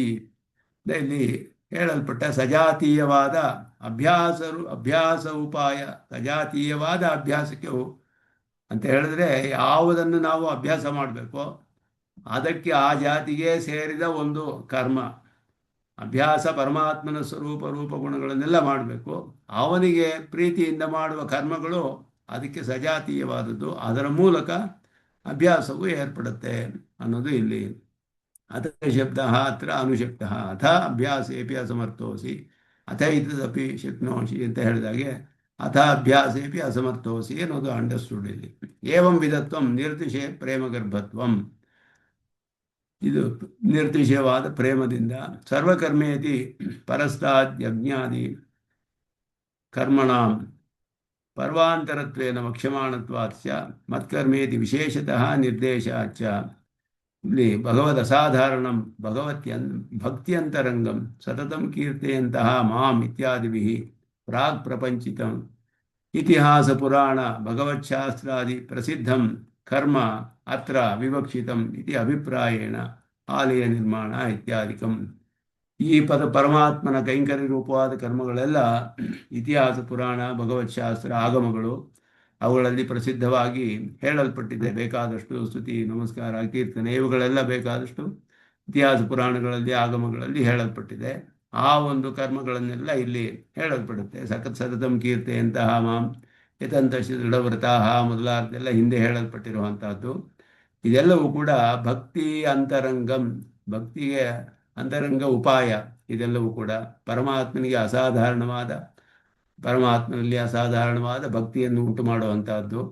ಅದನ್ನ ಇಲ್ಲಿ ಮತ್ಕರ್ಮ ಅನ್ನುವ ವಿಶೇಷವಾಗಿ ಹೇಳಿರೋದು. ಮತ್ಕರ್ಮ ಅಂತ ಹೇಳಿದ್ರೆ ಇಂತಹ ಕರ್ಮಗಳು ಅನ್ನೋದು ಎಲ್ಲ ಕರ್ಮಗಳು ಅಲ್ಲ, ಇಲ್ಲಿ ಮುಂದೆ ಅದು ಹೇಳಲ್ಪಡುತ್ತೆ, ಆದರೆ ಬೇರೆ ಕರ್ಮಗಳು ಎಲ್ಲ ಹೇಳಲ್ಪಡುತ್ತೆ ಅದರಲ್ಲಿ. ಆದರೆ ಇಲ್ಲಿ ಹೇಳಿರುವಂತಹದ್ದು ಮತ್ಕರ್ಮ ಅನ್ನೋ ವಿಶೇಷವಾಗಿ ಪರಮಾತ್ಮನ ಒಂದು ಭಕ್ತಿಯನ್ನು ಉಂಟು ಮಾಡೋಕ್ಕೆ ಅಂತರಂಗ ಉಪಾಯಗಳು ಇದೆಲ್ಲ, ಅದನ್ನು ಇಲ್ಲಿ ಇತಿಹಾಸ ಪುರಾಣಾದಿಗಳಲ್ಲಿ ಪ್ರಸಿದ್ಧವಾಗಿ ಹೇಳಲ್ಪಟ್ಟಿರುವ ಕರ್ಮಗಳನ್ನು ಇಲ್ಲಿ ಹೇಳಲ್ಪಡುತ್ತೆ. ಪರಮಶಬ್ದ ಅಭಿಪ್ರೇತಂ ತಾನಿ ಅತ್ಯರ್ಥ ಪ್ರಿಯತ್ವೇನ ಆಚರ ಇತಿ. ಇಲ್ಲಿ ಪರಮ ಅನ್ನುವ ಶಬ್ದದಿಂದ ಮದರ್ಥಮಪಿ ಕರ್ಮಾಣಿ ಮತ್ಕರ್ಮ ಪರಮಃ ಭವ. ಮತ್ಕರ್ಮ ಪರಮಃ ಅಂತ ಹೇಳಿದ್ರೆ ಏನು ಅಂದರೆ ಅದನ್ನೇ ಅತ್ಯಂತ ಪ್ರೀತಿಯಿಂದ ಮಾಡುವಂತ ಅರ್ಥ. ಮತ್ಕರ್ಮ ಪರಮಃ, ಅದುವೇ ಪರಮಪ್ರಾಪ್ಯವಾದದ್ದು. ನನ್ನ ಕರ್ಮವೇ, ನನ್ನ ಕೈಂಕರ್ಯವೇ ಪರಮಪ್ರಾಪ್ಯವಾದದ್ದು, ಅದುವೇ ಪರವಾದದ್ದು ಅನ್ನುವ ದೃಷ್ಟಿಯಿಂದ ಅಂತ ಹೇಳಿದ್ರೆ ಅದನ್ನೇ ಮಾಡಬೇಕು ಅನ್ನೋ ಉದ್ದೇಶದಿಂದ ಪ್ರೀತಿಯಿಂದ ಮಾಡಬೇಕು ಅಂತ ಅರ್ಥ. ಅತ್ಯರ್ಥ ಪ್ರಿಯತ್ವೇನ ಆಚರ ಅನ್ನೋದು. ಮಾಮಿಚ್ಛಾಪ್ತುಂ ಇತಿ ಪೂರ್ವ ಶ್ಲೋಕೋಕ್ತ ಅಪ್ರಾಪ್ತಿರೇವ ಅತ್ರಾಪಿ ಸಿದ್ಧಿಶಬ್ದೇನ ಪೂರ್ವಶ್ಲೋಕೋಕ್ತ ಪ್ರಾಪ್ತಿ ಏವ ಅತ್ರಾಪಿ ಸಿದ್ಧಿಶಬ್ದೇನ ವಿವಕ್ಷಿತ ಸ್ಥಾನಪ್ರಾಪ್ತಿಯ ಪ್ರತೀಯತೆ. ಹಿಂದೆ ಮಾಮಿಚ್ಛಾಪ್ತುಂ ಅಂತ ಹೇಳಿರುವ ಹಾಗೆ ಇಲ್ಲಿಯೂ ಸಿದ್ಧಿ ಎನ್ನುವುದು ಪರಮಾತ್ಮನ ಪ್ರಾಪ್ತಿಯನ್ನೇ ತಿಳಿಸುತ್ತೆ. ಅದು ಕೂಡ ಪರಮಾತ್ಮನ ಪ್ರಾಪ್ತಿಯನ್ನು ತಿಳಿಸುತ್ತೆ. ಸಿದ್ಧಿ ಅನ್ನುವ ಶಬ್ದ ಇಲ್ಲಿಯೂ ಕೂಡ ಸಿದ್ಧಿಮವಾಪ್ಸ್ಯಸಿ ಅನ್ನೋದು ಅದೇ ಅರ್ಥ. ಇಲ್ಲಿ ಮಾಮಿಚ್ಛಾಪ್ತುಂ ಅನ್ನೋದು ಅದೇ ಅರ್ಥ. ಎಲ್ಲಕ್ಕೂ ಕೂಡ ಅರ್ಥ ಏನು ಅಂದರೆ ಕಡೆಯಲ್ಲಿ ಅಥವೂರ್ಧಂ ನಿವಸಿಷ್ಯಸಿ ಮಯ್ಯೇವ ಅನ್ನುವುದು ಅರ್ಥ. ಅದಕ್ಕೆ ಇದೆಲ್ಲ ಕ್ರಮವಾಗಿ ಅಲ್ಲಿ ಹೋಗಿ ಪರ್ಯವಸಾನವಾಗುತ್ತೆ ಅನ್ನೋದನ್ನು ಇಲ್ಲಿ ತಿಳಿಸ್ತಾರೆ. ಹಿಂದೆ ಹೇಳಿದ ಪ್ರಾಪ್ತಿ, ಮಾಮಿಚ್ಛಾಪ್ತುಂ ಅಂತ ಹೇಳಿದ ಪ್ರಾಪ್ತಿಯೇ ಇಲ್ಲಿ ಸಿದ್ಧಿ ಎನ್ನುವ ಶಬ್ದದಿಂದಲೂ ಹೇಳಲ್ಪಟ್ಟಿದೆ. ಎಲ್ಲವೂ ಕೂಡ ಪರಮ ಪ್ರಾಪ್ತಿಯನ್ನು ತಿಳಿಸುತ್ತೆ. ತತ್ರ ಪೂರ್ವ ಪ್ರಕ್ರಿಯೆಯ ಪರಂಪರೆಯ ಏವ ಅಸ್ಯಾಪಿ ಕರ್ಮಣಃ ಸಾಧಕತ್ವಂ. ಪರಂಪರೆಯಾಗಿ ಸಾಧಕತ್ವ ಅನ್ನೋದು ಅಪಿಶಬ್ದೇನ ದ್ಯೋಚ್ಯತೆ. ಅಭ್ಯಾಸ ಯೋಗಪೂರ್ವಿಕ ಇತಿ. ಆದ್ದರಿಂದ ಅದು ಅಭ್ಯಾಸೇಪಿ ಅಂತ ಅಲ್ಲಿ ಹೇಳಿತ್ತು, ಅಸಮರ್ಥೋಸಿ ಅಂತ ಇಲ್ಲಿ ಹೇಳಿದ್ರಿಂದ ಅಪಿ ಅನ್ನುವ ಶಬ್ದದಲ್ಲೂ ಅದರಿಂದ ಇದು ಸ್ಪಷ್ಟವಾಗಿ ಇದು ತಿಳಿದು ಬರುತ್ತೆ ಅನ್ನೋದನ್ನು ಸ್ಪಷ್ಟಪಡಿಸ್ತಾರೆ ಇದೆಲ್ಲ ಇಲ್ಲಿ. ತತ್ತತ್ ಕರ್ಮಣ ಅತಿ ಪವಿತ್ರತ್ವಾತ್ ಪ್ರತಿಕರ್ಮ ತಚ್ಚಿಂತನಾಚ್ಚ ತತ್ಸ್ಮೃತಿ ಅಭ್ಯಾಸ ಅಚಿರಾತ್ ಸಿದ್ಧತಿ ಅರ್ಥಸಿದ್ಧಂ. ಅಚಿರಾತ್ ಹೇಗೆ ಅದು ಸಿದ್ಧ? ಅಭ್ಯಾಸ ಯೋಗವು ಕರ್ಮ ಮಾಡುವ ಪರಮಾತ್ಮನ ಕೈಂಕರ್ಯ ರೂಪವಾದ ಕರ್ಮಗಳನ್ನು ಮಾಡೋದ್ರಿಂದ ಅಭ್ಯಾಸ ಹೇಗೆ ಸಿಗುತ್ತೆ? ಹೇಗೆ ನಮಸ್ಕಾರಾದಿಗಳು, ಪ್ರದಕ್ಷಿಣವೋ, ನಾಮ ಸಂಕೀರ್ತನೆಯೋ ಇವುಗಳನ್ನೆಲ್ಲ ಪ್ರೀತಿಯಿಂದ ಮಾಡಿದ್ರೆ ಅಭ್ಯಾಸ ಯೋಗ ಹೇಗೆ ಸಿಗುತ್ತೆ ಅಂತ, ಯಾವ ಕಾರಣದಿಂದ ಅದು ಸಿಗುತ್ತೆ ಅಂದರೆ ಅದನ್ನು ಸ್ವಾಮಿ ದೇಶಿಕನಲ್ಲಿ ವಿವರವಾಗಿ ಹೇಳ್ತಾರೆ. ತತ್ತತ್ ಕರ್ಮಣ ಅತಿ ಪವಿತ್ರತ್ವಾತ್, ಕರ್ಮಗಳೇ ಬಹಳ ಪವಿತ್ರವಾದದ್ದು. ಪರಮಾತ್ಮನಿಗೆ ಪ್ರೀತಿಯಿಂದ ನಾವು ಒಂದು ಪ್ರದಕ್ಷಿಣೆ ಮಾಡಿದ್ರೆ ಬಹಳ ಪವಿತ್ರವಾದದ್ದು. ನಾಮ ಸಂಕೀರ್ತನೆಯೇ ಪವಿತ್ರವಾದದ್ದು. ಯಾಕೆಂದರೆ ಪರಮಾತ್ಮನ ನಾಮಗಳನ್ನು ಸಂಕೀರ್ತನೆ, ಅವನಿಗೆ ಪ್ರದಕ್ಷಿಣೆ ಮಾಡ್ತಾ ಇರೋದು, ಅವನಿಗೆ ನಮಸ್ಕಾರಗಳನ್ನು ಮಾಡೋದು, ಅವನ ಕೀರ್ತನೆ, ಇದೆಲ್ಲವೂ ಕೂಡ ಅತ್ಯಂತ ಪವಿತ್ರವಾದದ್ದು. ಅತಿ ಪವಿತ್ರತ್ವಾತ್ ಪ್ರತಿ ಕರ್ಮ ತಚ್ಚಿಂತನಾಚ, ಒಂದೊಂದು ಕರ್ಮನಲ್ಲಿಯೂ ಅವನ ಚಿಂತನೆಯೇ ಇರುವುದರಿಂದಲೂ ಕೂಡ ತತ್ಸ್ಮೃತಿ ಅಭ್ಯಾಸ, ಆ ಒಂದು ಸ್ಮರಣೆಯ ಅಭ್ಯಾಸವು ಬೇಗನೆ ಸಿದ್ಧಿಸಿಬಿಡುತ್ತೆ. ಅಚಿರಾತ್ ಸಿದ್ಧತಿ, ಬೇಗನೆ ಸಿದ್ಧಿಸುತ್ತೆ ಅನ್ನೋದನ್ನ ಇಲ್ಲಿ ಅರ್ಥವನ್ನು ಅಚಿರಾತ್ ಅನ್ನೋದನ್ನ ಇಲ್ಲಿ ಭಾಷಿಕಾರ ವ್ಯಾಖ್ಯಾನದಲ್ಲಿ ತಿಳಿಸ್ತಾರೆ. ಇದು ಅಚಿರಾತ್ ಅಭ್ಯಾಸ ಯೋಗ ಪೂರ್ವಿಕಾಂ ಮೈ ಸ್ಥಿರಾಂ ಚಿತ್ತಸ್ಥಿತಿಂ ಅಂತ ಹೇಳಿಬಿಟ್ಟು ಮದರ್ಥಂ ಅತ್ಯರ್ಥ ಪ್ರಿಯತ್ವೇನ ಮದರ್ಥಂ ಕರ್ಮಾಣಿ ಕುರ್ವನ್ ಅಪಿ ಅಚಿರಾತ್ ಅಭ್ಯಾಸ ಯೋಗ ಪೂರ್ವಿಕಾಂ ಮೈ ಸ್ಥಿರಾಂ ಚಿತ್ತಸ್ಥಿತಿಂ ಲಬ್ಧ್ವಾ ಮತ್ಪ್ರಾಪ್ತಿ ರೂಪಾಂ ಸಿದ್ಧಿಮವಾಪ್ಸ್ಯಸಿ. ಬಹಳ ಬೇಗನೆ ಇದು ಸಿಕ್ಕಿಬಿಡುತ್ತೆ. ಯಾಕೆ ಅಂದರೆ ಆ ಕರ್ಮಗಳೇ ಬಹಳ ಪವಿತ್ರವಾದದ್ದು. ಪರಮಾತ್ಮನಿಗೆ ಪ್ರೀತಿಯಿಂದ ಮಾಡುವ ಕರ್ಮಗಳೇ ಪವಿತ್ರವಾದದ್ದು, ಶುದ್ಧಿಯನ್ನು ಉಂಟು ಮಾಡುತ್ತೆ. ಒಂದೊಂದು ಕರ್ಮದಲ್ಲಿಯೂ ಅವನ ಚಿಂತನೆ ಇರುತ್ತೆ. ಆದ್ದರಿಂದ ಆ ಒಂದು ಸ್ಮೃತಿಯನ್ನು ಮತ್ತೆ ಮತ್ತೆ ಆ ಕರ್ಮ ಮಾಡುವಾಗ ಅವನ ಸ್ಮೃತಿ ಮತ್ತೆ ಮತ್ತೆ ಬರೋದರಿಂದ ಅಭ್ಯಾಸವೇ ನಿರಂತರವಾಗಿ ಅದಾದ ಮೇಲೆ ಚಿತ್ತ ಸಮಾಧಾನವು ಉಂಟಾಗುತ್ತೆ ಅಂತ ಹೇಳಿ, ಆದ್ದರಿಂದ ಈ ರೀತಿ ಕ್ರಮವಾಗಿ ಹೇಗೆ ಏರ್ಪಡುತ್ತೆ ಅನ್ನೋದನ್ನು ಫಲಸಿದ್ಧಿಯನ್ನು ಹೇಳ್ತಾರೆ. ಅದಕ್ಕೆ ಮುಂದೆ ಈಗ ಒಂದು ದೊಡ್ಡ ಸಂಗತಿ ಇದೆ. ಅದಾದ ಮೇಲೆ 6ನೇ ಮತ್ತು 7ನೇ ಶ್ಲೋಕಗಳಿಗೆ ಇದಕ್ಕೂ ಮಯ್ಯೇವ ಮನಾಧತ್ವ, ಇದು ತಿರ್ಗಾ ರಿಪೀಟ್ ಆಗಿಬಿಟ್ಟಿದೆ. ಇದು ಅದುವೇ ಹಿಂದೆ ನೋಡಿದ್ದೆ, ಇದು ಪ್ರಿಂಟಿನಲ್ಲಿ. ಇಲ್ಲಿಗೆ ಇವಾಗ ಮುಂದಿನ ಶ್ಲೋಕ ಇದು. ಅಥೈತದಪಿ ಅಶಕ್ತೋಸಿ ಕರ್ತುಂ ಮಧ್ಯೋಗಮಾಶ್ರಿತ ಸರ್ವಕರ್ಮ ಫಲತ್ಯಾಗಂ ತತಃ ಕುರು ಯಥಾತ್ಮವಾನ್. ಅಥೈತದಪಿ ಅಶಕ್ತೋಸಿ, ಈ ನನ್ನ ಕರ್ಮಗಳನ್ನು ಪ್ರೀತಿಯಿಂದ ನನ್ನ ಕರ್ಮಗಳನ್ನು ಮಾಡುವುದಕ್ಕೂ ಶಕ್ತಿ ಇಲ್ಲ ಅಂತ ಹೇಳಿದ್ರೆ, ಕರ್ತುಂ ಮಧ್ಯೋಗಮಾಶ್ರಿತ ಸರ್ವಕರ್ಮ ಫಲತ್ಯಾಗಂ ತತಃ ಕುರು ಯಥಾತ್ಮವಾನ್, ಅದು ಮಾಡೋಕ್ಕಾಗದೆ ಹೋದರೆ ನೀನು ಭಕ್ತಿಯೋಗಕ್ಕೆ ಅಂಕುರವಾದ ಕರ್ಮಗಳನ್ನು ಕೂಡ ಮಾಡೋದಕ್ಕೆ ಸಾಧ್ಯವಿಲ್ಲದೆ ಹೋದರೆ, ಅಂತಹ ಕರ್ಮಗಳು ಪ್ರೀತಿಯಿಂದ ಮಾಡೋದು ಭಕ್ತಿಯೋಗಕ್ಕೆ ಅಂಕುರ ರೂಪವಾಗಿದೆ. ಅದರಿಂದ ಮುಂದೆ ಭಕ್ತಿಯೋಗವು ಏರ್ಪಡುತ್ತೆ. ಆಗ ನೀನು ಕರ್ಮಯೋಗವನ್ನು ಮಾಡು ಅಂತ ಹೇಳಿದ್ರು. ಕರ್ಮಯೋಗ ಅಲ್ಲಿ ಏನು ಅಂತ ಹೇಳಿದ್ರೆ ಜೀವಾತ್ಮನ ಅನುಸಂಧಾನ. ಕರ್ಮಯೋಗದಲ್ಲಿ ಜೀವಾತ್ಮನ ಆತ್ಮಾವಲೋಕನಕ್ಕೆ ಅದು ಉಪಾಯ, ಕರ್ಮಯೋಗವು ಹೇಳಲ್ಪಟ್ಟಿರೋದು. ಅದನ್ನು ಮಾಡಿ ಅದಾದ ಮೇಲೆ ಭಕ್ತಿಯೋಗಕ್ಕೆ ಬರಬೇಕು. ಆವಾಗ ಕರ್ಮಯೋಗ ಮಾಡಿಯೇ ಭಕ್ತಿಯೋಗಕ್ಕೆ ಹೋಗಬೇಕು. ಅಂತೆ ಭಕ್ತಿಯೋಗದಲ್ಲಿಯೇ ಮನಸ್ಸು ನಿಂತು ಬಿಟ್ಟರೆ ಅದುವೇ ಸಾಧ್ಯವಾಗಿಬಿಡುತ್ತೆ. ಅದನ್ನು ಅಭ್ಯಾಸದಿಂದಲೋ ಪರಮಾತ್ಮನ ಕೈಂಕರ್ಯ ರೂಪವಾದ ಕರ್ಮಗಳಿಂದಲೋ ಅದನ್ನು ಮಾಡಿಸ್ಕೊಳ್ಬಹುದು. ಇದ್ಯಾವುದು ಆಗದೆ ಹೋದರೆ ಕರ್ಮಯೋಗವನ್ನು ಮಾಡಿ ಮುಂದಕ್ಕೆ ನೀನು ಬರಬೇಕು ಅನ್ನೋದನ್ನ ಇಲ್ಲಿ ಅವರೋಹ ಕ್ರಮ ಹೇಳ್ತಾ ಇರುವಂಥದ್ದು. ಅಥ ಮಧ್ಯೋಗಮಾಶ್ರಿತ್ಯ ಏತದಪಿ ಕರ್ತುಂ ನ ಶಕ್ನೋಷಿ, ಪರಮಾತ್ಮನನ್ನೇ ಚಿಂತನೆ ಮಾಡಿಕೊಂಡು ಇದು ಮಾಡಬೇಕು. ಅದು ಪರಮಾತ್ಮನ ಯೋಗವನ್ನು ಆಶ್ರಯಿಸಿ ಮಾಡೋದು. ಕರ್ಮಯೋಗದಲ್ಲಿ ಜೀವಾತ್ಮ ಸ್ವರೂಪದೊಂದಿಗೆ ಮಾಡುವಂಥದ್ದು. ಜೀವಾತ್ಮನ ಆತ್ಮಾವಲೋಕನಕ್ಕೆ ಉಪಾಯ ಕರ್ಮಯೋಗ.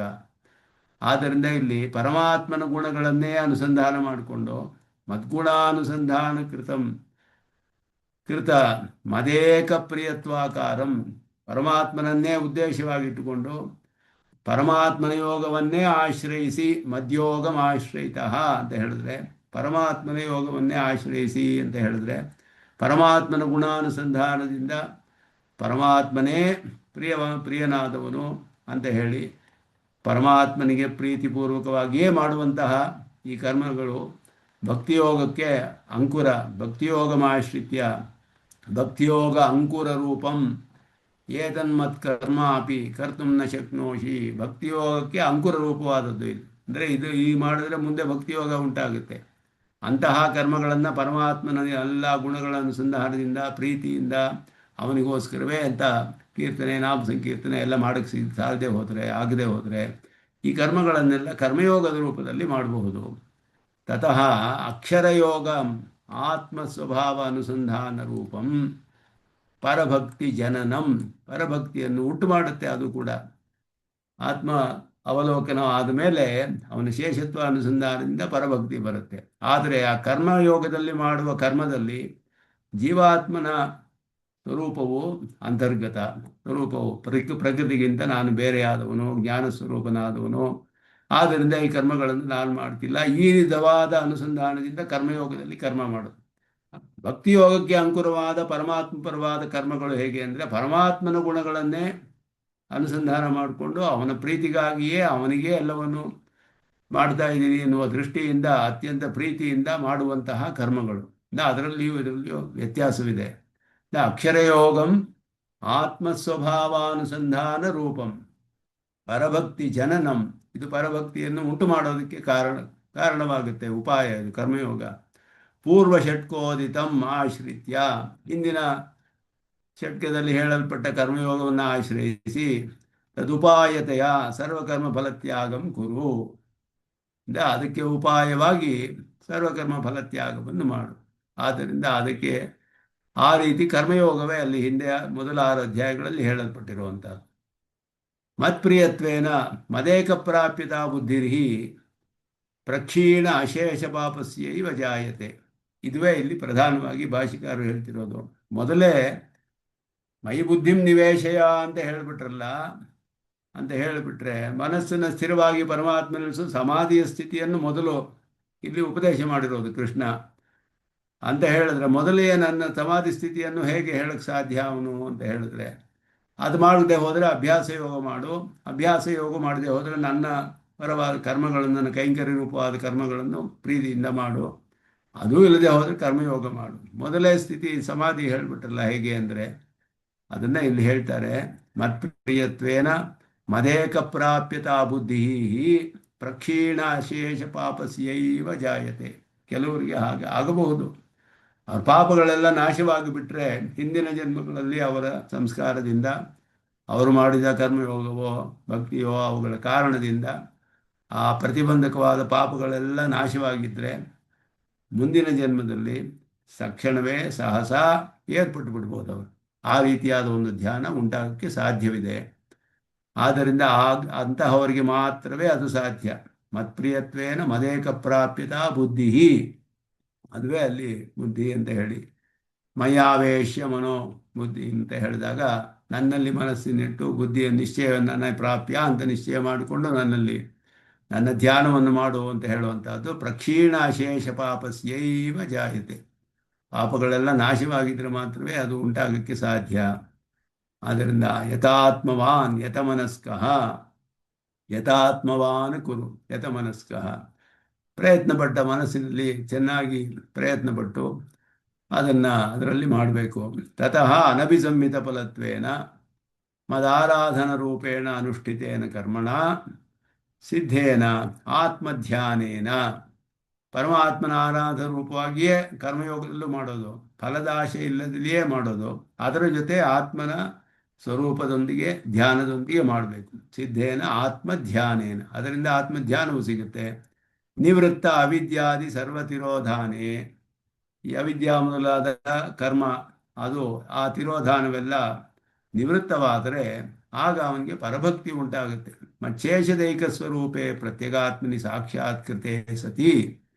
ಪರಮಾತ್ಮನಿಗೆ ಶೇಷತ್ವ ಅನ್ನುವ ಅನುಸಂಧಾನ ಮಾಡುವುದರಲ್ಲಿಯೇ ಅವನಿಗೆ ಇಚ್ಛೆ ಆನಂದ ಉಂಟಾಗುತ್ತೆ. ಮಚ್ಚೇಷತಾ ಏಕ ಸ್ವರೂಪೇ, ಅದು ಪ್ರಧಾನವಾದ ಸ್ವರೂಪ ಜೀವಾತ್ಮನಿಗೆ. ಪರಮಾತ್ಮನಿಗೆ ಶೇಷಭೂತನ ಮಚ್ಚೇಷತಾ ಏಕ ಸ್ವರೂಪೇ, ಪರಮಾತ್ಮನಿಗೆ ಶೇಷವಾಗಿರುವುದೇ ಅವನ ಸ್ವರೂಪ.